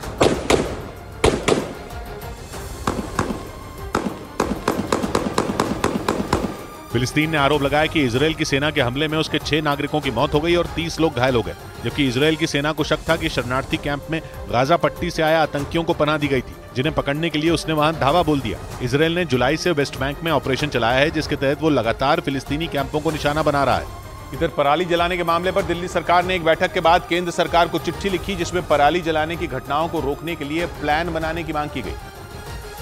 और साथ ही इस चिट्ठी में दिल्ली सरकार ने यह आरोप लगाया कि दिल्ली के पड़ोसी राज्यों के साथ हुई पिछली बैठक के बावजूद पराली जलाने की घटनाएं शुरू हो गईं। दिल्ली सरकार ने इस मुद्दे पर पिछले महीने भी बैठक की थी। इस बीच दिल्ली पुलिस के एक सब इंस्पेक्टर को अपनी कार से टक्कर मारने वाला आरोपी को हरियाणा के गुरुग्राम से गिरफ्तार कर लिया गया। एक दिन पहले इस हादसे में सब इंस्पेक्टर की मौत हो गई, जिसके बाद से फरार चल रहा सिद्धार्थ शर्मा नाम का आरोपी पुलिस के शिकंजे में आ गया। पुलिस के मुताबिक पूछताछ में आरोपी ने यह कबूल किया कि हादसे के वक्त वो नशे में था। उधर हांगकांग के मीडिया के मुताबिक चीन और उत्तर कोरिया से तनाव के बीच जापान मिसाइलों को रखने के लिए हथियार डिपो बनाने में जुट गया। चीन लगातार दक्षिण चीन सागर में जापान को आंख दिखाने से पीछे नहीं हट रहा, लेकिन अब जापान ने भी चीन की दादागिरी को खत्म करने का पूरा मन बना लिया। हांगकांग के मीडिया के मुताबिक जापान ने अपनी सेना को और ज्यादा ताकतवर बनाने के लिए मिसाइलें इकट्ठा करने की तैयारी कर ली ताकि जरूरत पड़े तो दुश्मन को मुंह तोड़ जवाब दिया जा सके। जापान 2027 तक अपने युद्धपोतों को अमेरिका की टोमाहॉक मिसाइलों से लैस करेगा। खबर के मुताबिक जापान ने अमेरिका से 400 टोमाहॉक मिसाइलें खरीदने की तैयारी कर ली, लेकिन वो इन मिसाइलों की खरीद से पहले उन्हें रखने का इंतजाम करने में जुट गया। इस बीच अमेरिका को चिढ़ाने के लिए उत्तर कोरिया की मीडिया ने वहां के शासक किम जोंग उन के रूस दौरे का एक प्रोपेगेंडा वीडियो जारी किया। यूक्रेन जंग शुरू होने के बाद से रूस और अमेरिका के रिश्ते काफी खराब हो चुके हैं, जबकि उत्तर कोरिया और अमेरिका में भी तनाव लगातार बढ़ रहा है। लेकिन इस बीच उत्तर कोरिया के मीडिया ने किम जोंग उन के रूस दौरे का प्रोपेगेंडा वीडियो जारी कर अमेरिका को यह दिखाया कि किम जोंग उन उसके दुश्मन के साथ खुलकर खड़े हैं। सामने आए वीडियो में किम जोंग उन रूस के राष्ट्रपति पुतिन के साथ मिसाइलों का एक गोदाम देखते नजर आए। इतना ही नहीं, उन्होंने लड़ाकू विमान बनाने वाली एक फैक्ट्री का भी दौरा किया और बाद में रूस के लड़ाकू विमानों की ताकत को भी परखा। किम जोंग उन 1 हफ्ते के रूस दौरे पर गए थे। हालांकि दोनों देशों के बीच हथियारों की कोई डील हुई या नहीं इसका पता नहीं चल सका। लेकिन उत्तर कोरिया के मीडिया ने किम जोंग उन की यात्रा को दोनों देशों के बीच संबंधों को मजबूत करने वाला कदम बताया। इधर पूर्वी चीन में आए खतरनाक बवंडर का दिल दहला देने वाला एक वीडियो सामने आया, जिसमें वहां की सड़कों पर बवंडर उठता दिखा। बताया गया कि इस बवंडर की चपेट में आने से 5 लोगों की मौत हो गई, क्योंकि बवंडर ने वहां इस कदर तबाही मचाई कि सब कुछ तहस नहस हो गया। बवंडर की जो तस्वीरें आई उनमें बवंडर के साथ बहुत सारा सामान उड़ता नजर आया, जिसकी वजह से पूरे इलाके में काला धुआं फैल गया। तेज बवंडर के रास्ते में जो आया वो उसे तिनके की तरह उड़ाकर साथ ले गया। वहां के मीडिया के मुताबिक ये बवंडर चीन की आर्थिक राजधानी शंघाई से कुछ किलोमीटर दूर जियांगसू प्रांत में उठा। वहां से बवंडर के बाद के वीडियो भी सामने आए, जिनमें तबाही और बर्बादी के निशान साफ नजर आए। कहीं सड़कों पर गाड़ियां उल्टी पड़ी दिखी तो कहीं बवंडर की वजह से आग लग गई। वहां से आई एक तस्वीर में सड़क किनारे लगा एक खंभा एक घर पर गिरा दिखा, जिसकी वजह से उस घर की छत को भारी नुकसान हुआ। इसके अलावा वहां की सड़कों पर कई पेड़ भी टूटे दिखे। उधर अमेरिका ने ईरान को ड्रोन और लड़ाकू विमान बनाने के लिए सामान देने वाली कई कंपनियों पर बैन लगा दिया, जिनमें चीन, तुर्की और रूस की कंपनियां शामिल हैं। रूस को आत्मघाती ड्रोन देने की वजह से अमेरिका पहले से ईरान पर भड़का हुआ है, क्योंकि ईरान के आत्मघाती ड्रोन ने यूक्रेन में रूस की ताकत बढ़ा दी। हालांकि ईरान ने कभी भी खुलकर नहीं माना कि उसने रूस को ड्रोन दिए थे, लेकिन पश्चिमी मीडिया ने इसके कई सबूत दिए थे। माना जा रहा है कि अमेरिका के नए बैन का आधार वही सबूत बने और उसने ईरान को ड्रोन और लड़ाकू विमान बनाने के लिए सामान सप्लाई करने वाली कई कंपनियों पर बैन लगा दिया, जिनमें चीन, रूस और तुर्की की कंपनियां शामिल हैं। इस मामले में अमेरिका पहले भी चीन की 5 कंपनियों पर बैन लगा चुका है और ऐसा करने के पीछे अमेरिका का मकसद ईरान को खतरनाक हथियार और ड्रोन बनाने से रोकना है, क्योंकि ईरान के खतरनाक हथियार अमेरिका के सबसे बड़े दुश्मन रूस के काम आए, जिसकी सबसे बड़ी मिसाल ईरान का शाहिद 136 ड्रोन था। इस बीच मध्य अमेरिकी देश ग्वाटेमाला में तख्तापलट की आशंका जताई गई। हाल ही में कई अफ्रीकी देशों में तख्तापलट हुआ है, जिसके बाद ब्राजील के राष्ट्रपति ने संयुक्त राष्ट्र में बोलते हुए ग्वाटेमाला में भी ऐसा ही होने की आशंका जताई, जिसने मध्य अमेरिकी देश ग्वाटेमाला में बड़े उलटफेर के संकेत दिए, क्योंकि ब्राजील के राष्ट्रपति ने संयुक्त राष्ट्र में बयान दिया कि ग्वाटेमाला में होने वाले चुनावों के नतीजों को पलटा जा सकता है, या यूं कहें कि वहां तख्तापलट हो सकता है। लेकिन ग्वाटेमाला के पूर्व राष्ट्रपति ने इन अटकलों को खारिज कर दिया। लेकिन ब्राजील की ओर से एक अंतर्राष्ट्रीय मंच पर दिए गए इस बयान ने कुछ बड़ा होने की ओर इशारा कर दिया, क्योंकि पिछले कुछ महीनों में नाइजर और सूडान जैसे अफ्रीकी देशों में तख्तापलट हो चुका है और अब ये आग मध्य अमेरिका तक पहुंच सकती है, जो इस बात का संकेत है कि अलग अलग देशों में सेनाओं की ताकत बढ़ रही है, जिससे वहां गृह युद्ध जैसे हालात बन सकते हैं। इधर मध्य प्रदेश के मुख्यमंत्री शिवराज सिंह चौहान खंडवा में तैयार हो रही आदि शंकराचार्य की 108 फीट ऊंची प्रतिमा का अनावरण करेंगे। आदि शंकराचार्य की इस मूर्ति को बनाने में 2000 करोड़ से ज्यादा का खर्च आया है, जिसका अनावरण सुबह मुख्यमंत्री शिवराज सिंह चौहान करेंगे। मुख्यमंत्री ने ट्वीट कर इस कार्यक्रम में ज्यादा से ज्यादा लोगों से आने की अपील की। खंडवा के ओंकारेश्वर में आदि शंकराचार्य की मूर्ति नर्मदा नदी के किनारे बनाई गई है। उधर मध्य प्रदेश के अनूपपुर में आदिवासी समुदाय के एक बुजुर्ग की पिटाई का वीडियो सामने आने पर बीजेपी नेता की मुश्किलें बढ़ गईं। बीजेपी ने एक्शन लेते हुए उन्हें मंडल अध्यक्ष के पद से हटा दिया, क्योंकि सोशल मीडिया पर वायरल वीडियो में वो बुजुर्ग को चप्पल से मारते दिखाई दिए। पुलिस के मुताबिक मोटरसाइकिल और सामान ढोने वाली एक गाड़ी की टक्कर के बाद पूरा विवाद शुरू हुआ, जिसमें एक आदमी की मौत हो गई थी। पुलिस ने बताया कि सामान ढोने वाली गाड़ी जय गणेश नाम के बीजेपी नेता की थी, लेकिन जैसे ही उन्हें हादसे की खबर मिली वो वहां पहुंच गए और गुस्से में बुजुर्ग पर चप्पलों की बारिश कर दी, जिसके बाद पीड़ित बुजुर्ग ने आरोपी के खिलाफ थाने में FIR दर्ज करा दी। विवेचना में आगे जो भी साक्ष्य आएंगे उस आधार पर अग्रिम कार्रवाई की जाएगी। कांग्रेस नेता कमलनाथ ने सोशल मीडिया प्लेटफॉर्म ट्विटर पर पिटाई का ये वीडियो ट्वीट कर सवाल उठाए। वीडियो वायरल होने के बाद बीजेपी ने जय गणेश पर एक्शन लिया और उन्हें पद से हटा दिया। इस बीच दिल्ली के आनंद विहार से पुलिस ने लूट के 3 आरोपियों को गिरफ्तार कर लिया। तीनों पर पंजाब के लुधियाना में वहां के पूर्व मंत्री जगदीश सिंह के घर में करोड़ों की लूट करने का आरोप है।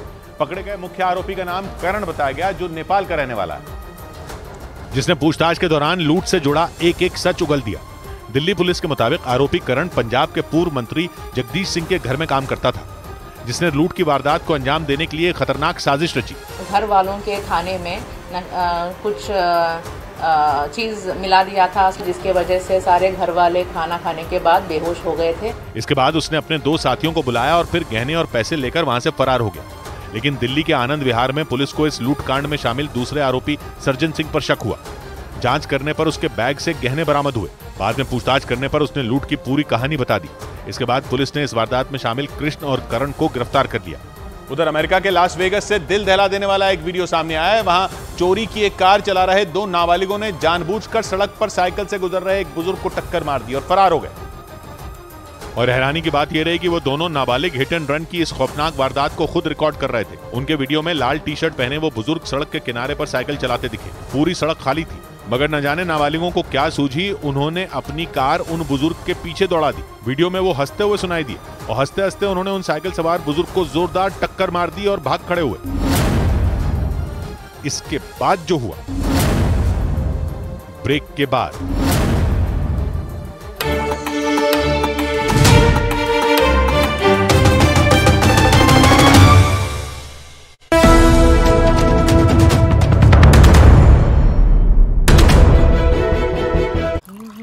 माँ, डेडलाइन तो मेरी है, तुम क्यों उठ गई इतनी जल्दी? मैं नहीं कर पाऊंगी ये सब अपने बच्चों के लिए। पहले ना मैं भी यही कहती थी। प्यार से चाय बनाते, प्यार से रिश्ते निभाते। वाघ बकरी चाय हमेशा रिश्ते बनाए। ये नया इंडिया, नए नजरिए का इंडिया, जहां लोगों का नंबर 1 भरोसा बनता है वो जो उनके मुद्दे, उनकी आवाज निडर होकर उठाता है। लोगों की नंबर 1 पसंद बनता है वो जो सिर्फ रफ्तार नहीं, जिम्मेदारी पर भी विश्वास रखता है। देश का नंबर 1 न्यूज चैनल बनता है वो जो देश हित और जनहित दोनों को सर्वोपरि समझता है। न्यूज़ 18 इंडिया, नए इंडिया का नया नंबर 1 न्यूज चैनल। मैंने फैन से पूछा था कि कौन से वेलनेस ड्रिंक की रेसिपी जानना चाहेंगे, एंड दे चोज मसाला चाय। हमें इनकी कोई जरूरत नहीं है, मैं सारे इंग्रेडिएंट्स यहाँ हैं। 7 मसालों की गुडनेस जो बढ़ाए आपकी वेलनेस। परफेक्ट मसाला चाय कोई भी बना पाए। वाघ बकरी स्पाइस टी।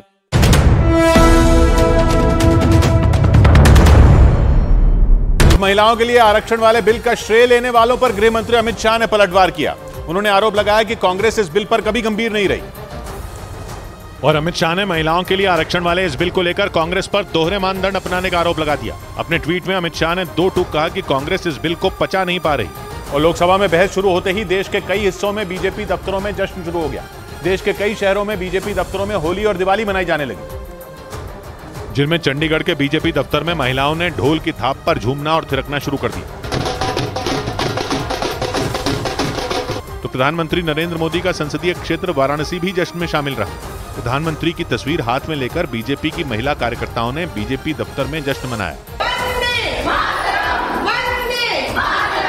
गुवाहाटी में भी बीजेपी कार्यालय में महिला कार्यकर्ताओं ने महिला आरक्षण बिल का जश्न मनाया। लेकिन संसद में नारी शक्ति वंदन अधिनियम पर हुई चर्चा में कांग्रेस की ओर से सोनिया गांधी ने बहस की। उन्होंने एक बार फिर दावा किया कि यह बिल कांग्रेस की कोशिश का नतीजा है। और लोकसभा में अपने संबोधन में सोनिया गांधी ने इसे राजीव गांधी का सपना बताया। राजीव गांधी जी का सपना अभी तक आधा ही पूरा हुआ है। इसके साथ ही सोनिया गांधी ने इस बिल के जल्द पारित होने की उम्मीद जताई। इस बीच खबर है कि गृह मंत्रालय महिलाओं के लिए आरक्षण वाले बिल के नियमों की अधिसूचना जल्द ही जारी करेगी। इसके बाद देश में जनगणना का काम शुरू हो जाएगा। और सूत्रों के मुताबिक इसके लिए सुप्रीम कोर्ट के पूर्व जज की अध्यक्षता में परिसीमन आयोग का गठन किया जाएगा। खबर है कि परिसीमन आयोग 33% सीटों का चयन भी करेगा। ऐसे में जनगणना और परिसीमन की प्रक्रिया पूरी होने के बाद ही नारी शक्ति वंदन अधिनियम लागू हो पाएगा। लेकिन लोकसभा में नारी शक्ति वंदन अधिनियम पर हुई चर्चा के बीच बीजेपी की तरफ से निशिकांत दुबे के बोलने पर विपक्ष ने हंगामा मचा दिया, जिसके बाद गृह मंत्री अमित शाह ने विपक्ष को जवाब दिया। और उन्होंने विपक्ष पर पलटवार करते हुए उसे महिलाओं की चिंता पर नसीहत दे दी। क्या महिलाओं की चिंता सिर्फ महिलाएं ही करेगी, पुरुष नहीं कर सकते हैं? इससे पहले लोकसभा में इस बिल पर बीजेपी की तरफ से किसी महिला सांसद के न बोलने पर विपक्ष ने हंगामा किया। और इस पर चर्चा के दौरान कांग्रेस सांसद राहुल गांधी ने इस बिल में ओबीसी को आरक्षण देने की मांग की। यही नहीं, उन्होंने जाति जनगणना जल्द से जल्द करवाने की भी मांग की। और ओबीसी कोटे के बिना महिलाओं के लिए आरक्षण वाले इस बिल को अधूरा बताया। I would like to have seen OBC reservation included in this bill. इस दौरान राहुल गांधी ने परिसीमन और जनगणना के बिना ही इस बिल को जल्द लागू करने की मांग की। और संसद की नई इमारत में सभी सांसदों को दी गई संविधान की कॉपी पर कांग्रेस नेता अधीर रंजन चौधरी ने केंद्र सरकार पर बड़ा आरोप लगाया। उन्होंने संविधान की नई कॉपी में समाजवादी और सेक्युलर शब्द नहीं होने पर सवाल उठाए। और अधीर रंजन चौधरी ने इन दोनों शब्दों के नहीं होने पर विपक्ष की तरफ से आपत्ति जताई। उसमें सेकुलर और सोशलिस्ट नहीं थे। इन आरोपों पर कानून मंत्री ने साफ किया कि सभी सांसदों को संविधान की मूल कॉपी ही दी गई। लेकिन कांग्रेस नेता अधीर रंजन चौधरी के दावों को गृह मंत्री अमित शाह ने गलत बता दिया। अधीर रंजन ने दावा किया कि इस बिल पर संसद के दोनों सदनों में उनकी पार्टी को चुनौतियों का सामना करना पड़ा, जिस पर पलटवार करते हुए अमित शाह ने जवाब दिया कि महिला आरक्षण बिल कभी लोकसभा में पास हुआ ही नहीं था। 2014 में ही लोकसभा के विघटन के साथ ही ये बिल निरस्त कर दिया गया। यही नहीं, अमित शाह ने अधीर रंजन से अपने दावों को साबित करने के लिए दस्तावेज दिखाने की भी मांग की। इस बीच केंद्रीय मंत्री अनुराग ठाकुर के साथ कई फिल्म कलाकारों ने नई संसद का दौरा किया। इन कलाकारों को संसद की नई इमारत को देखने के लिए आमंत्रित किया गया था, जिसके तहत एक्टर भूमि पेडनेकर, डॉली सिंह, शहनाज गिल और शिबानी बेदी ने अनुराग ठाकुर के साथ नई संसद को करीब से देखा। एक रोज पहले नारी शक्ति वंदन अधिनियम पेश होने के दौरान कंगना रनौत, ईशा गुप्ता और मशहूर डांसर और सिंगर सपना चौधरी भी संसद पहुंची थी। उधर कनाडा के प्रधानमंत्री जस्टिन ट्रूडो को वहां के विपक्षी नेताओं ने आईना दिखा दिया। 2 दिन पहले ट्रूडो ने खालिस्तानी आतंकी हरदीप सिंह निज्जर की हत्या पर कनाडा की संसद में भारत के खिलाफ गंभीर आरोप लगाए थे, लेकिन भारत के खिलाफ जहर उगलकर वो बुरी तरह फंस गए। पूरी दुनिया के साथ ही कनाडा में विपक्ष ने उनके आरोपों पर सवाल उठा दिए। वहां की विपक्षी पार्टियों ने उनसे हरदीप सिंह निज्जर की हत्या पर भारत के खिलाफ लगाए गए आरोपों के सबूत पेश करने के लिए कह दिया। विपक्षी नेताओं ने प्रधानमंत्री ट्रूडो से 2 टूक कहा कि वो तथ्यों के आधार पर ही किसी पर आरोप लगाएं। 2 दिन पहले वहां की संसद में अपने भाषण के दौरान ट्रूडो ने आरोप लगाया था कि 18 जून को हरदीप सिंह निज्जर की हत्या में भारत का हाथ था। Canadian security agencies have been actively pursuing credible allegations of a potential link between agents of the government of India and the killing of a Canadian citizen, Hardeep Singh Nijjar. Canada की संसद में Justin Trudeau ने भारत के खिलाफ झूठ का पुलिंदा खोला तो उस पर वहां के मीडिया ने भी सवाल उठाया और पूछा कि 3 महीने में ही बिना जांच पूरी हुए ट्रूडो ने किस आधार पर आरोप लगाए। और अमेरिका के अखबार द वॉशिंगटन पोस्ट के मुताबिक खालिस्तान के मुद्दे पर भारत के खिलाफ कनाडा के प्रधानमंत्री जस्टिन ट्रूडो ने बड़ी साजिश रची। अमेरिकी अखबार में छपी रिपोर्ट में दावा किया गया कि ट्रूडो ने इस मुद्दे पर सिर्फ अमेरिका ही नहीं बल्कि ब्रिटेन समेत कई दूसरे देशों से भी भारत की निंदा कराने की कोशिश की, लेकिन वो अपनी साजिश में कामयाब नहीं हो सके, बल्कि खालिस्तानी आतंकी निज्जर की हत्या के मामले में भारत के ऊपर आरोप लगाकर वो पूरी दुनिया में अलग थलग पड़ गए। अमेरिका के अखबार द वॉशिंगटन पोस्ट के मुताबिक अमेरिका के साथ ब्रिटेन ने भी जस्टिन ट्रूडो को तगड़ा झटका दिया। दोनों देशों ने उनकी इस साजिश में शामिल होने से साफ इनकार कर दिया। अमेरिका के अखबार ने दावा किया कि ब्रिटेन के प्रधानमंत्री ऋषि सुनक ने जस्टिन ट्रूडो की इस अपील को सिरे से खारिज कर दिया, क्योंकि वो निज्जर की हत्या के मामले में भारत पर झूठा आरोप मढ़कर ब्रिटेन और अमेरिका के कंधे से बंदूक चलाने की फिराक में थे। इससे पहले G20 सम्मेलन के दौरान भी खालिस्तान के मुद्दे पर कनाडा के प्रधानमंत्री जस्टिन ट्रूडो अलग थलग पड़ते दिखे थे। उस वक्त भारत के प्रधानमंत्री नरेंद्र मोदी ने भी इस मुद्दे पर उन्हें खरी खरी सुनाई थी। इस बीच खालिस्तानियों को कनाडा में मिल रही शह के बाद भारत के विदेश मंत्रालय ने अपने नागरिकों के लिए एडवाइजरी जारी कर दी, जिसमें वहां रहकर पढ़ाई कर रहे छात्रों और घूमने जाने वाले लोगों को अलर्ट किया गया। और इसके साथ ही भारत के विदेश मंत्रालय ने अपने नागरिकों को सलाह दी कि वो कनाडा के उन इलाकों की यात्रा करने से बचें जहां भारत विरोधी गतिविधियां हुई या खालिस्तान समर्थक सक्रिय हैं। इसके साथ ही विदेश मंत्रालय ने बताया कि कनाडा में मौजूद भारतीय हाई कमीशन और दूतावास वहां रहने वाले भारतीय लोगों के संपर्क में रहेगा ताकि जरूरत के वक्त उनकी मदद की जा सके। इस बीच कनाडा में रह रहे खालिस्तानी आतंकी गुरपतवंत सिंह पन्नू ने 2 वीडियो जारी किए। पहले वीडियो में वो हिंदू समुदाय के लोगों को कनाडा छोड़कर भारत लौट जाने की धमकी देता दिखा, जबकि दूसरे वीडियो में वो 25 सितंबर को कनाडा में भारतीय दूतावास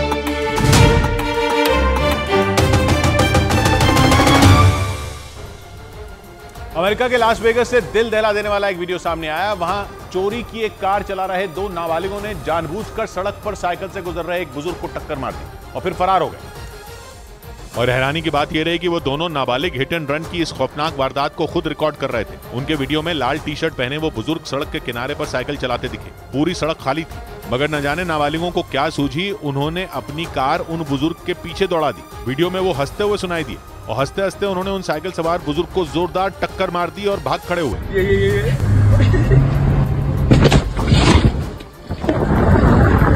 टक्कर लगने से 64 साल के उन बुजुर्ग की मौत हो गई। बाद में पता चला कि वो अमेरिका के कैलिफोर्निया राज्य के रिटायर्ड पुलिस चीफ थे।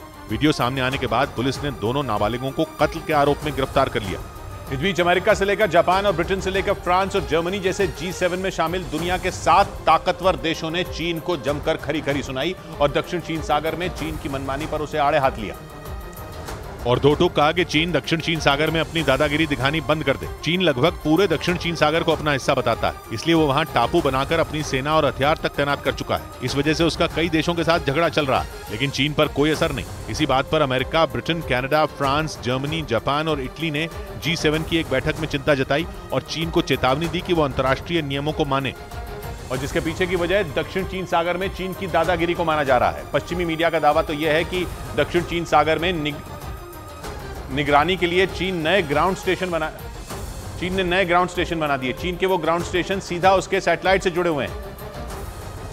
जिनकी मदद से दक्षिण चीन सागर में होने वाली हर हरकत पर नजर रखी जा सकती है। पश्चिमी मीडिया के मुताबिक चीन की ओर से बताया गया कि ये ग्राउंड स्टेशन, जिन्हें लाइट हाउस भी कहा जाता है, वो उनके जहाजों पर निगरानी करने के इरादे से बनाए गए। दावा किया गया कि सैटेलाइट से जुड़े होने की वजह से चीन इनके जरिए दक्षिण चीन सागर से गुजरने वाले सभी युद्धपोतों और सामान ढोने वाले जहाजों पर नजर रख सकता है, और यही बात सबसे ज्यादा डराने वाली है, क्योंकि चीन इससे पहले भी अपनी सुरक्षा के नाम पर कई देशों की जासूसी करता आया है। पश्चिमी मीडिया के मुताबिक चीन के ये ग्राउंड स्टेशन दक्षिण चीन सागर में मौजूद पैरासेल द्वीप समूह पर लगाए गए, जिन पर चीन अपना हक जमाता है। हालांकि वियतनाम और ताइवान भी इन द्वीपों पर अपना अधिकार जताते हैं। ऐसे में दावा किया गया कि वहां चीन के ग्राउंड स्टेशन बनाने से उसके पड़ोसी देशों पर खतरा बढ़ जाएगा। दूसरी तरफ खबर यह है कि समंदर में निगरानी के लिए केवल चीन ही तैयारी नहीं कर रहा, बल्कि अमेरिका और ऑस्ट्रेलिया भी उसे जवाब देने की तैयारी कर चुके हैं। पश्चिमी मीडिया के मुताबिक ऑस्ट्रेलिया जल्द ही लंबी दूरी तक निगरानी करने वाले ड्रोन खरीदेगा। ऑस्ट्रेलिया की यह तैयारी दक्षिण प्रशांत महासागर इलाके में चीन की हरकतों पर नजर रखने के लिए मानी जा रही है, और इसीलिए उस इलाके में चीन पर नजर रखने के लिए ऑस्ट्रेलिया करीब $1 बिलियन यानी भारतीय रुपयों में 8,300 करोड़ रुपए से ज्यादा की रकम खर्च करेगा, और अमेरिका से लंबी दूरी तक निगरानी करने वाले जासूसी ड्रोन खरीदेगा, जो बिना रुके करीब 30 घंटे तक 600 किलोमीटर प्रति घंटा से ज्यादा की रफ्तार से उड़ान भर सकते हैं। इतना ही नहीं, ऑस्ट्रेलिया अपने P-8A anti submarine petrol aircraft को भी नई तकनीकों से लैस करेगा, ताकि चीन से मिलने वाली किसी भी चुनौती से निपटा जा सके। क्योंकि पश्चिमी मीडिया के मुताबिक दक्षिण प्रशांत महासागर इलाके में मौजूद सोलोमन आइलैंड्स पर चीन की सैन्य गतिविधियां तेजी से बढ़ रही हैं, जिसे ऑस्ट्रेलिया अपने लिए बड़ा खतरा मानता है।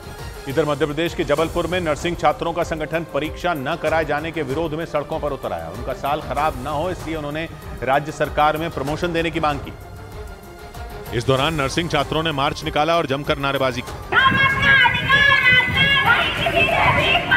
जिन्हें रोकने के लिए वहां भारी संख्या में पुलिस की तैनाती की गई, जिसके बाद पुलिस ने नर्सिंग छात्र संगठन का घेराव कर उन्हें आगे जाने से रोका। वहां से जो तस्वीरें सामने आई, उनमें पुलिस उन्हें रोकने के लिए वाटर कैनन का इस्तेमाल करती दिखी, लेकिन छात्र अपनी मांग पर अड़े रहे। इस बीच पुलिस और छात्रों के बीच भिड़ंत भी हुई। बताया गया कि पिछले 3 साल से नर्सिंग परीक्षा नहीं हुई, जिससे उनके 3 साल खराब हो गए, जिसकी वजह से अब भी वो फर्स्ट ईयर के ही छात्र हैं, जिससे नाराज उन छात्रों ने मार्च निकाला और राज्य सरकार से उन्हें जनरल प्रमोशन देने की मांग की।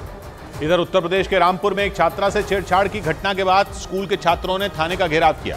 आरोप है कि दूसरे समुदाय के 2 लड़कों ने उस छात्रा से छेड़छाड़ की, जिसके बाद छात्रों का गुस्सा 7वें आसमान पर पहुंच गया और उन बच्चों ने थाने का घेराव कर दिया। यही नहीं, जब इस बात की जानकारी विश्व हिंदू परिषद और बजरंग दल को मिली, तो उनके कार्यकर्ता भी छात्रों का साथ देने के लिए थाने पहुंच गए और प्रशासन के खिलाफ नारेबाजी की, जिसके बाद वहां पहुंचे पुलिस के आला अधिकारियों ने प्रदर्शनकारियों को समझाने की कोशिश की, लेकिन प्रदर्शनकारी नहीं माने और छेड़छाड़ करने वाले आरोपी की जल्द से जल्द गिरफ्तारी की मांग करने लगे। पुलिस ने बताया कि एक रोज पहले 2 लड़कों ने एक छात्रा से छेड़छाड़ की थी, जिसमें एक आरोपी को पुलिस ने गिरफ्तार कर लिया, जबकि दूसरा फरार हो गया, जिसकी तलाश में पुलिस जुट गई। उधर जम्मू कश्मीर के उधमपुर में एक तेंदुए की तलाश में सर्च ऑपरेशन चलाया गया। पुलिस के मुताबिक उस तेंदुए ने पिछले 1 महीने में कई लोगों को निशाना बनाया, जिसके बाद उस तेंदुए को मारने के लिए कई जगहों पर सर्च ऑपरेशन चलाया गया। ये अभियान कई सरकारी महकमे मिलकर चला रहे हैं, जिनमें पुलिस और वन विभाग शामिल हैं। प्रशासन के मुताबिक इस तेंदुए ने 2 बच्चों पर हमला किया था, जिनमें एक की मौत हो गई। यही नहीं, तेंदुआ कई जानवरों पर भी हमला कर चुका है। पिछले 1 महीने में हुई तेंदुए के हमले की घटनाओं को देखते हुए प्रशासन एक्शन में आ गया और जंगल में CCTV कैमरे लगाकर उस तेंदुए को ढूंढने के लिए सर्च ऑपरेशन शुरू कर दिया गया। इधर उत्तर प्रदेश के आजमगढ़ में एक दुकानदार और उसके बेटे की गोली मारकर हत्या कर दी गई, जिसके बाद उस इलाके में हड़कंप मच गया और तनाव काफी बढ़ गया, क्योंकि बदमाशों ने दिन दहाड़े उनकी दुकान में घुसकर उन्हें गोलियों से भून दिया, जिससे दोनों की वहीं मौत हो गई। इस डबल मर्डर से इलाके में दहशत फैल गई और वहां अफरा तफरी का माहौल नजर आया। इलाके में तनाव बढ़ने के बाद वहां भारी पुलिस फोर्स लगानी पड़ी। पुलिस ने आशंका जताई कि हत्या की वारदात पुरानी रंजिश की वजह से अंजाम दी गई। वारदात के वक्त मौजूद लोगों ने बताया कि सुबह करीब 8 बजे 3 बदमाश मोटरसाइकिल पर आए और उनकी दुकान में घुसकर ताबड़तोड़ गोलियां बरसाने लगे। इस गोलीबारी में उस दुकानदार और उसके बेटे की मौत हो गई, जिसके बाद वो बदमाश हवाई फायरिंग करते हुए वहां से फरार हो गए। उधर बिहार के मुख्यमंत्री नीतीश कुमार सचिवालय में काम करने के तरीकों को सुधारने में जुट गए। इसके लिए वो अचानक सुबह 9:30 बजे ही सचिवालय पहुंच गए, जहां कई कर्मचारियों के समय से न आने पर मुख्यमंत्री नीतीश कुमार भड़क गए। हम देखिए 9:30 बजे आ गए और सबका हालचाल देखे भी नहीं है, अब हम फिर पूरा देखेंगे। बीते कई साल से नीतीश कुमार अपने आवास से ही काम करते रहे हैं, लेकिन अब वो हफ्ते में 5 दिन सचिवालय में बैठेंगे। इस बीच रूस ने एक बार फिर उत्तर कोरिया के शासक किम जोंग उन और पुतिन के बीच हथियारों की डील से इनकार कर दिया। दक्षिण कोरिया में रूस के राजदूत ने साफ किया कि रूस और उत्तर कोरिया के बीच हथियारों का कोई समझौता नहीं हुआ, जबकि पश्चिमी मीडिया में लगातार ये खबरें आई कि रूस और उत्तर कोरिया के बीच हथियारों की डील हुई। लेकिन जैसे ही इसकी जानकारी दक्षिण कोरिया को मिली, उसने बिना देरी किए रूस के राजदूत को तलब किया, जिसके बाद रूसी राजदूत ने यह दावा किया कि रूस और उत्तर कोरिया के बीच हथियारों का कोई समझौता नहीं हुआ। उत्तर कोरिया के शासक किम जोंग उन एक हफ्ते के रूस दौरे पर गए थे। उन्होंने वहां सुखोई लड़ाकू विमानों को बनाने वाली एक फैक्ट्री का दौरा किया। इतना ही नहीं, उन्होंने हाइपरसोनिक मिसाइलें भी देखी, जिसके बाद ये कयास लगाए गए कि रूस और उत्तर कोरिया के बीच हथियारों की डील हुई। इधर एनआईए ने देश के 43 गैंगस्टरों की फोटो जारी कर उन्हें पकड़ने में आम लोगों से सहयोग मांगा। लोगों से अपील की गई कि इनकी लोकेशन, इनकी प्रॉपर्टी या इनसे जुड़ी कोई भी जानकारी अगर किसी के पास हो तो वो एनआईए को दी जाए। और इन 43 अपराधियों में देश में सक्रिय आतंकियों के अलावा विदेश में बैठे कई गैंगस्टरों का भी नाम है। इनमें हर्षदीप डल्ला, गोल्डी बराड़, लॉरेंस बिश्नोई, लखबीर सिंह लांडा और जग्गू भगवानपुरिया समेत कई बड़े अपराधियों का नाम शामिल है। इस बीच उत्तर अमेरिकी देश मेक्सिको की संसद में दिखाए गए एलियन के शवों के असली होने का दावा किया गया। अमेरिकी अखबार न्यूयॉर्क पोस्ट के मुताबिक मेक्सिको के डॉक्टरों ने दोनों शवों का अलग अलग लैब में टेस्ट किया और अपनी रिपोर्ट में यह दावा किया कि इनसे कोई छेड़छाड़ नहीं की गई। डॉक्टरों ने दावा किया कि संसद में दिखाए गए दोनों शवों को किसी जानवर या इंसान की हड्डियों से नहीं बनाया गया। इससे पहले इन शवों को अलग अलग हड्डियों को जोड़कर बनाने का दावा किया जा रहा था। हालांकि जांच करने वाले डॉक्टरों ने भी ये दावा नहीं किया कि ये दोनों शव एलियंस के ही हैं। पिछले हफ्ते मेक्सिको की संसद में इन दोनों शवों को रखा गया था तो पूरी दुनिया चौंक गई थी। इन शवों को मेक्सिको की संसद में पेश करने वाले मेक्सिको के एक पत्रकार ने दावा किया था कि ये शव करीब 1000 साल पुराने हैं और दक्षिण अमेरिकी देश पेरू की एक खदान से मिले थे। उन्होंने इन शवों के हाथों में 3 उंगलियां और सामान्य से बड़ा सिर होने का भी दावा किया था। हालांकि दुनिया भर के कई वैज्ञानिकों और पुरातत्वविदों ने इन्हें एलियन मानने से इनकार कर दिया था और मेक्सिको के पत्रकार पर दुनिया को धोखा देने का आरोप लगा दिया था। उधर ब्रिटेन में कुत्तों से इंसानों में फैल रही बीमारी पर अलर्ट जारी कर दिया गया, क्योंकि ब्रुसेला कैनिस नाम की इस रहस्यमयी बीमारी के अब तक वहां 3 मामले सामने आ चुके हैं, जिस पर वहां के स्वास्थ्य विभाग ने चिंता जताई। ब्रिटेन के अखबार द इंडिपेंडेंट की रिपोर्ट के मुताबिक आमतौर पर कुत्तों को होने वाली ब्रुसेला कैनिस बीमारी लाइलाज होती है और इसकी वजह से उनकी जान जाने का भी खतरा होता है। ब्रुसेला कैनिस से ग्रसित कुत्तों को दर्द और लंगड़ापन आने जैसी समस्याएं होती हैं। खतरनाक बात यह कि वहां इंसानों में इस बीमारी के 3 मामले सामने आए, लेकिन उनमें किसी भी मरीज में किसी तरह के लक्षण नहीं दिखे। ब्रिटेन के मीडिया के मुताबिक 2020 में ही कुत्तों में इस बीमारी का पता चला था, लेकिन बीते 3 साल में वहां कई कुत्तों में ये बीमारी फैल गई और अब 3 इंसानों में भी पहुंच चुकी है। ब्रिटेन के स्वास्थ्य विभाग ने इस बीमारी से ग्रसित कुत्तों से दूर रहने की सलाह दी। इस बीच पश्चिमी मीडिया के मुताबिक दक्षिण कोरिया में ड्रग्स की तस्करी करने के आरोप में एक अमेरिकी सैनिक को गिरफ्तार कर लिया गया। बताया गया कि वो आरोपी सैनिक उन ड्रग्स को अमेरिका से दक्षिण कोरिया ले गया था और उसने वहां अमेरिका के सैन्य बेस में कई सैनिकों को ड्रग्स बेचे। लेकिन पश्चिमी मीडिया के मुताबिक इसकी भनक लगते ही दक्षिण कोरिया के पुलिस ने उस आरोपी अमेरिकी सैनिक को गिरफ्तार कर लिया और उससे ड्रग्स भी बरामद करने का दावा किया। जानकारी के मुताबिक जब आरोपी से सख्ती से पूछताछ की गई तो उसने उन लोगों के नाम भी बता दिए जिन्हें उसने ड्रग्स बेचे थे। जिसके बाद दक्षिण कोरिया की पुलिस ने ड्रग्स खरीदने के आरोप में 17 अमेरिकी सैनिकों समेत 20 लोगों से पूछताछ की और मामले की जांच में जुट गई। इधर पाकिस्तान के पूर्व प्रधानमंत्री नवाज शरीफ ने भारत की बढ़ती ताकत और दुनिया में भारत के बढ़ते प्रभाव की जमकर तारीफ की। उन्होंने चंद्रयान 3 की कामयाबी और भारत में G20 सम्मेलन की तारीफ करते हुए पाकिस्तान की कंगाली का रोना रोया और पाकिस्तान की इस हालत के लिए इमरान खान की सरकार को जिम्मेदार ठहरा दिया, क्योंकि पाकिस्तान में महंगाई से हाहाकार मचा है। यहाँ तक कि खुद को दिवालिया होने से बचाने के लिए पाकिस्तान दूसरे देशों से कर्ज लेने के लिए गिड़गिड़ा रहा है। और पाकिस्तान की बदहाल हालत का ठिकरा नवाज शरीफ ने इमरान खान की सरकार पर फोड़ दिया। लंदन से पार्टी नेताओं को संबोधित करते हुए उन्होंने भारत की कामयाबी का जिक्र किया। नवाज शरीफ ने पिछली सरकार पर तंज कसते हुए ये कह दिया कि पाकिस्तान दूसरे देशों से पैसों की भीख मांग रहा है, जबकि भारत चांद पर पहुंच चुका है। कुछ रोज पहले भी भारत में G20 बैठक के सफल आयोजन से नवाज शरीफ झुंझला उठे थे। उन्होंने ये तक दावा कर दिया था कि अगर उन्हें सत्ता से न हटाया जाता तो पाकिस्तान भी G20 का सदस्य होता। उधर पेट्रोल और डीजल की बढ़ती कीमतों के विरोध में पाकिस्तान में तेल टैंकरों के संगठन ने हड़ताल कर दी। मतलब तेल की एक एक बूंद के लिए तरस रहे पाकिस्तान के सामने एक नई मुसीबत खड़ी हो गई, क्योंकि गले तक कर्ज में डूबा पाकिस्तान इस वक्त पाई पाई के लिए तरस रहा है। ऊपर से पाकिस्तान की सरकार आए दिन अपने नागरिकों पर सितम ढा रही है। कुछ रोज पहले ही वहाँ पेट्रोल और डीजल की कीमतें बढ़ा दी गई थी, जिसके विरोध में लोग सड़कों पर उतर आए थे। हालात ये है कि कई पेट्रोल पंप पर ताले लटक गए हैं और जो बचे हैं उनमें तेल सूखने की कगार पर पहुंच गए। लेकिन पाकिस्तान के सामने तब एक नई मुसीबत खड़ी हो गई जब तेल की कीमत कम करने की मांग पर तेल टैंकरों ने हड़ताल कर दी। तेल टैंकरों के संगठन all Pakistan oil contractors association ने इस्लामाबाद और रावलपिंडी के साथ पाकिस्तान के कब्जे वाले कश्मीर के गिलगिट बाल्टिस्तान में भी तेल की सप्लाई रोक दी। आरोप है कि तेल टैंकरों के हड़ताल पर जाने के बाद भी पाकिस्तान की सरकार पर कोई असर नहीं पड़ रहा। इस बीच आतंकी संगठन TTP यानी तहरीक-ए-तालिबान पाकिस्तान ने अपने लड़ाकों की ट्रेनिंग का एक वीडियो जारी कर पाकिस्तान की नींद उड़ा दी। पाकिस्तान के तालिबान कहे जाने वाले इस आतंकी संगठन ने इसी महीने की शुरुआत में खैबर पख्तूनख्वा के चित्राल पर हमला किया था और इस ऑपरेशन में उसने 100 से ज्यादा पाकिस्तानी सैनिकों के मारे जाने का दावा किया था। हालांकि पाकिस्तान ने टीटीपी के इस दावे को नकार दिया था, लेकिन पाकिस्तान की मुसीबत तब बढ़ गई जब इस आतंकी संगठन ने अपने लड़ाकों का एक वीडियो जारी किया। खुफिया एजेंसियों के सूत्रों का दावा है कि टीटीपी की तरफ से जारी किया गया ये वीडियो उसके एक ट्रेनिंग कैंप का है, जिसमें उसके लड़ाके दुश्मनों पर हमला करने की ट्रेनिंग लेते नजर आए। सूत्र ये भी बताते हैं कि इस वीडियो को जारी कर टीटीपी ने एक बार फिर ये साफ कर दिया कि उसके लड़ाके पाकिस्तान पर कहर बनकर टूटने के लिए तैयार हैं। हालांकि ये वीडियो किस इलाके का है इसकी जानकारी नहीं दी गई, लेकिन दावा ये किया जा रहा है कि टीटीपी चित्राल की तरह पाकिस्तान के किसी दूसरे इलाके पर हमले की तैयारी में। उधर ग्रीस से तनाव के बीच तुर्की ने मिलिट्री ड्रिल के जरिए अपना दम दिखाया। तुर्की और ग्रीस नेटो सदस्य हैं और दोनों के बीच सीमा विवाद समेत कई मुद्दों को लेकर लंबे समय से मतभेद रहे हैं।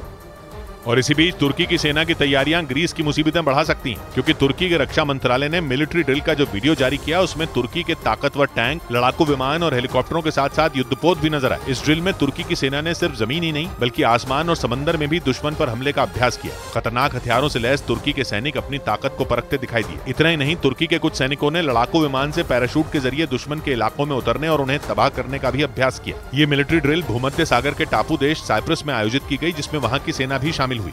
इधर उत्तर प्रदेश के अंबेडकर नगर से चौंकाने वाला एक मामला सामने आया। बताया गया कि वहां एक तरफा प्यार में एक लड़की के घर हमला करने पहुंचे लड़के की पीट कर हत्या कर दी गई, क्योंकि आरोप लगा कि हमला करने पहुंचे उस लड़के ने पहले उस लड़की के दादा की चाकू मारकर हत्या की और उसके बाद उस लड़की और उसके माता पिता को भी बुरी तरह से घायल कर दिया, जिसके बाद वहां चीख पुकार मचने से पूरा गांव इकट्ठा हो गया। और आरोप है कि गुस्से से आग बबूला हुए उन लोगों ने उस लड़के की पीट कर हत्या कर दी। पुलिस के मुताबिक लड़की के परिवार वालों ने 2 लोगों के खिलाफ शिकायत की, जिनमें एक आरोपी की मौत हो गई। घटना में जो दूसरे नामजद अभियुक्त हैं उनकी तलाश हम लोग तत्परता के साथ कर रहे हैं। हालांकि पुलिस ने घायलों को अस्पताल में भर्ती करवाकर आगे की कार्रवाई शुरू कर दी। इस बीच फ्रांस और इटली शरणार्थियों के मुद्दे पर भिड़ गए। फ्रांस ने बयान जारी किया कि वो इटली के लंपेदूसा से आने वाले शरणार्थियों को अपने देश में नहीं आने देगा। इटली का लंपेदूसा वो इलाका है जहां पिछले हफ्ते एक ही दिन में 6000 शरणार्थी आ गए थे, जिन्होंने इटली के लंपेदूसा द्वीप में खूब हंगामा किया था। अफ्रीकी देशों से हजारों की संख्या में शरणार्थी इटली पहुंचते हैं, जिनकी एंट्री पर इटली की प्रधानमंत्री ने सख्ती के संकेत दिए थे। और लंपेदूसा में हुए हंगामे के बाद नियमों में सख्ती की शुरुआत भी हो गई, क्योंकि इटली ने नियम बना दिया कि लंपेदूसा में आने वाले शरणार्थी एक कैंप में केवल 18 महीने तक ही रह सकते हैं। माना जा रहा है कि फ्रांस इसी वजह से अलर्ट हो गया, क्योंकि फ्रांस और इटली सीमा साझा करते हैं और यूरोप के देशों में शरणार्थी आसानी से एक से दूसरे देश में एंट्री कर सकते हैं, जिसकी वजह से फ्रांस ने बयान जारी किया कि इटली के लंपेदूसा से आने वाले शरणार्थियों को फ्रांस में नहीं घुसने दिया जाएगा। उधर न्यूज एजेंसी रॉयटर्स के मुताबिक रूस की सेना ने यूक्रेन की एक तेल रिफाइनरी पर बड़ा हमला बोल दिया। दावा किया गया कि रात के वक्त पुतिन की सेना ने उस रिफाइनरी पर ड्रोन की बारिश कर दी, जिसकी वजह से यूक्रेन के क्रेमेंचुक शहर में दहशत फैल गई। रॉयटर्स के मुताबिक रूस की फौज ने क्रेमेंचुक में मौजूद उस तेल रिफाइनरी को निशाना बनाकर हमले किए और वहां रात भर एक के बाद एक रूस के आत्मघाती ड्रोन आते रहे। हालांकि यूक्रेन के रक्षा मंत्रालय के मुताबिक रूसी ड्रोन देखते ही उसके एयर डिफेंस सिस्टम एक्टिव हो गए और दुश्मन की ओर से लॉन्च किए गए 24 में 17 ड्रोन मार गिराए। लेकिन दावा किया गया कि रूस के 7 ड्रोन यूक्रेन के एयर डिफेंस सिस्टम को चकमा देने में कामयाब रहे और वो उस रिफाइनरी पर जाकर फट गए, जिसकी वजह से वहां भीषण आग लग गई। जानकारी के मुताबिक रूस के हमले में उस तेल रिफाइनरी को भारी नुकसान पहुंचा, जिसकी वजह से उसे बंद करना पड़ गया।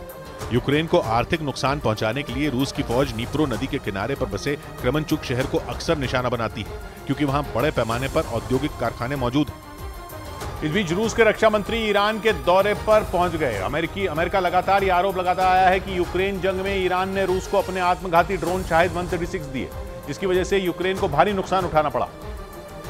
लेकिन अब जब रूस के रक्षा मंत्री सर्गेई शोइगु ईरान पहुंचे तो अमेरिका भी दंग रह गया, क्योंकि पहले ही ईरान के ड्रोन जंग में यूक्रेन के लिए मुश्किलें खड़ी कर रहे हैं और ऐसे में अगर दोनों देशों के बीच कोई और बड़ा रक्षा समझौता हो गया तो यूक्रेन को इसका भारी नुकसान उठाना पड़ सकता है। ईरान न सिर्फ खतरनाक ड्रोन बनाने के लिए जाना जाता है, बल्कि वो कहर बरपाने वाली मिसाइलें भी तैयार करता है। और रूस साफ कह चुका है कि वो ईरान के साथ सैन्य सहयोग बढ़ाने के लिए पूरी तरह से तैयार है। हालांकि अमेरिका पहले ही ईरान को ये चेतावनी दे चुका है कि वो रूस को अपने ड्रोन न बेचे, लेकिन अब रूस के रक्षा मंत्री खुद ईरान के दौरे पर पहुंच गए तो ये कयास लगाया गया कि रूस ईरान से किसी भी सूरत में हथियार हासिल करना चाहता है। इस बीच अमेरिका के अलाबामा राज्य में गाना बंद करने से इनकार करने पर एक टीचर को गिरफ्तार कर लिया गया, जिसका हैरान कर देने वाला एक वीडियो भी सामने आया, जिसमें पुलिस बिजली का करंट देने वाली बंदूक से उस टीचर को शॉक देती नजर आई। इस दौरान वो टीचर दर्द से चिल्लाता रहा, खुद को बचाने के लिए छटपटाता रहा, लेकिन पुलिस वालों ने उस पर बिल्कुल रहम नहीं किया और लगातार उसे बिजली के झटके देते रहे। दरअसल वो म्यूजिक टीचर एक स्टेडियम में स्कूल के छात्रों की बैंड परफॉर्मेंस करवा रहा था। इसी दौरान वहां मौजूद 2 पुलिस कर्मियों ने उसे गाना बंद करने को कहा, लेकिन जब उस टीचर ने गाना बंद नहीं किया तो वो दोनों भड़क गए और उसे गिरफ्तार कर लिया, जिसे देखकर वहां मौजूद छात्र चिल्लाने लगे। लेकिन गुस्से में आग बबूला उन पुलिस कर्मियों पर इसका कोई असर नहीं हुआ और वो उसे लगातार बिजली के झटके देते रहे, जिसके बाद उसे गिरफ्तार कर वो उसे वहां से ले गए। इधर मध्य प्रदेश में बीजेपी से इस्तीफा देने के बाद भोपाल में पार्टी दफ्तर के दरवाजे पर माथा टेकने वाली पूर्व विधायक ममता मीणा का वीडियो वायरल हो गया। उन्होंने पार्टी के सभी पदों से इस्तीफा दे दिया। जिसके बाद पार्टी दफ्तर से निकलते वक्त बीजेपी की पूर्व विधायक ममता मीणा ने दरवाजे पर अपना माथा टेका। माना जा रहा है कि वो आम आदमी पार्टी में शामिल हो सकती हैं।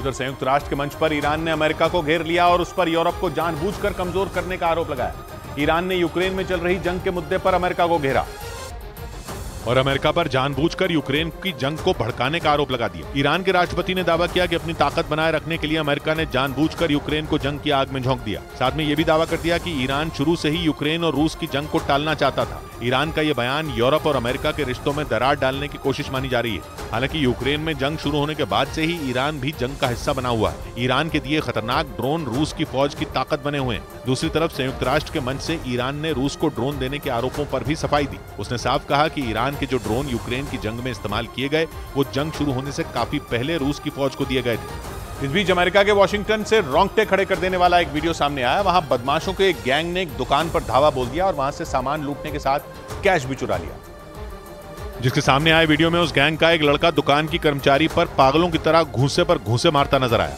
और किनारे पर लूट होती दिखी। वो बदमाश एक सेकंड के लिए नहीं रुका। मार खाते खाते वो लड़की नीचे गिर गई, मगर फिर उस लड़के ने उस पर लातें चलानी शुरू कर दी। हमलावर तब तक नहीं रुका जब तक उसके साथियों ने अपने मतलब के सामान पर हाथ साफ नहीं कर दिया। उधर अमेरिका के न्यूयॉर्क में बच्चों की देखभाल करने वाले एक क्रैश में एक बच्चे की नशीली दवा खाने से मौत हो गई, जिसके बाद उस क्रैश की मालकिन को गिरफ्तार कर लिया गया, जिसकी खबर सामने आते ही पूरे अमेरिका में दहशत फैल गई।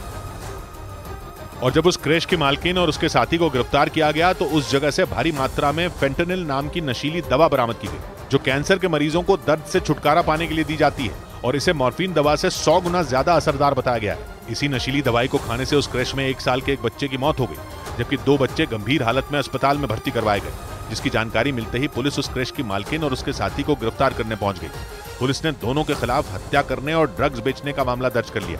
इधर ब्राजील में कोकेन की बड़ी खेप पकड़ी जाने की खबर दुनिया भर में फैल गई। वहां उत्तर पूर्वी इलाके से नौसेना ने 3,500 किलो से ज्यादा कोकेन जब्त की। लेकिन ब्राजील की नौसेना ने तलाशी अभियान चलाया और इस दौरान 3,500 किलो से ज्यादा कोकेन जब्त की। वहां की नौसेना के मुताबिक कोकेन की बड़ी खेप को सामान ढोने वाली एक छोटी नाव में छिपाकर रखा गया था। बताया गया कि उस नाव में 5 लोग सवार थे जो अफ्रीका की ओर जा रहे थे। वहीं इस कार्रवाई के बाद उस नाव को नौसेना के जहाज के जरिए खींचकर समंदर के तट पर लाया गया। असल में वहां की नौसेना ड्रग्स की तस्करी को रोकने के लिए लगातार अभियान चला रही है और इसी कड़ी में कोकेन की वो बड़ी खेप पकड़ी गई, जो पिछले 3 साल में ड्रग्स के खिलाफ हुई सबसे बड़ी कार्रवाई बताई गई। तुम्हारे कोष में वक्तव्य तो सुनहरे हैं, तुम्हारे कोष में वक्तव्य तो सुनहरे हैं, सही सवाल की अभिव्यक्तियों पे पहरे। 100 बात की एक बात कही विनोद ने, लुटेरे शोर मचाते घुसे हैं गांव में, हमारे गांव के रक्षक नितांत बहरे। मिलते हैं कल, घड़ी जब इशारा करेगी 9 बजे रात का, वक्त होगा 100 बात की बात।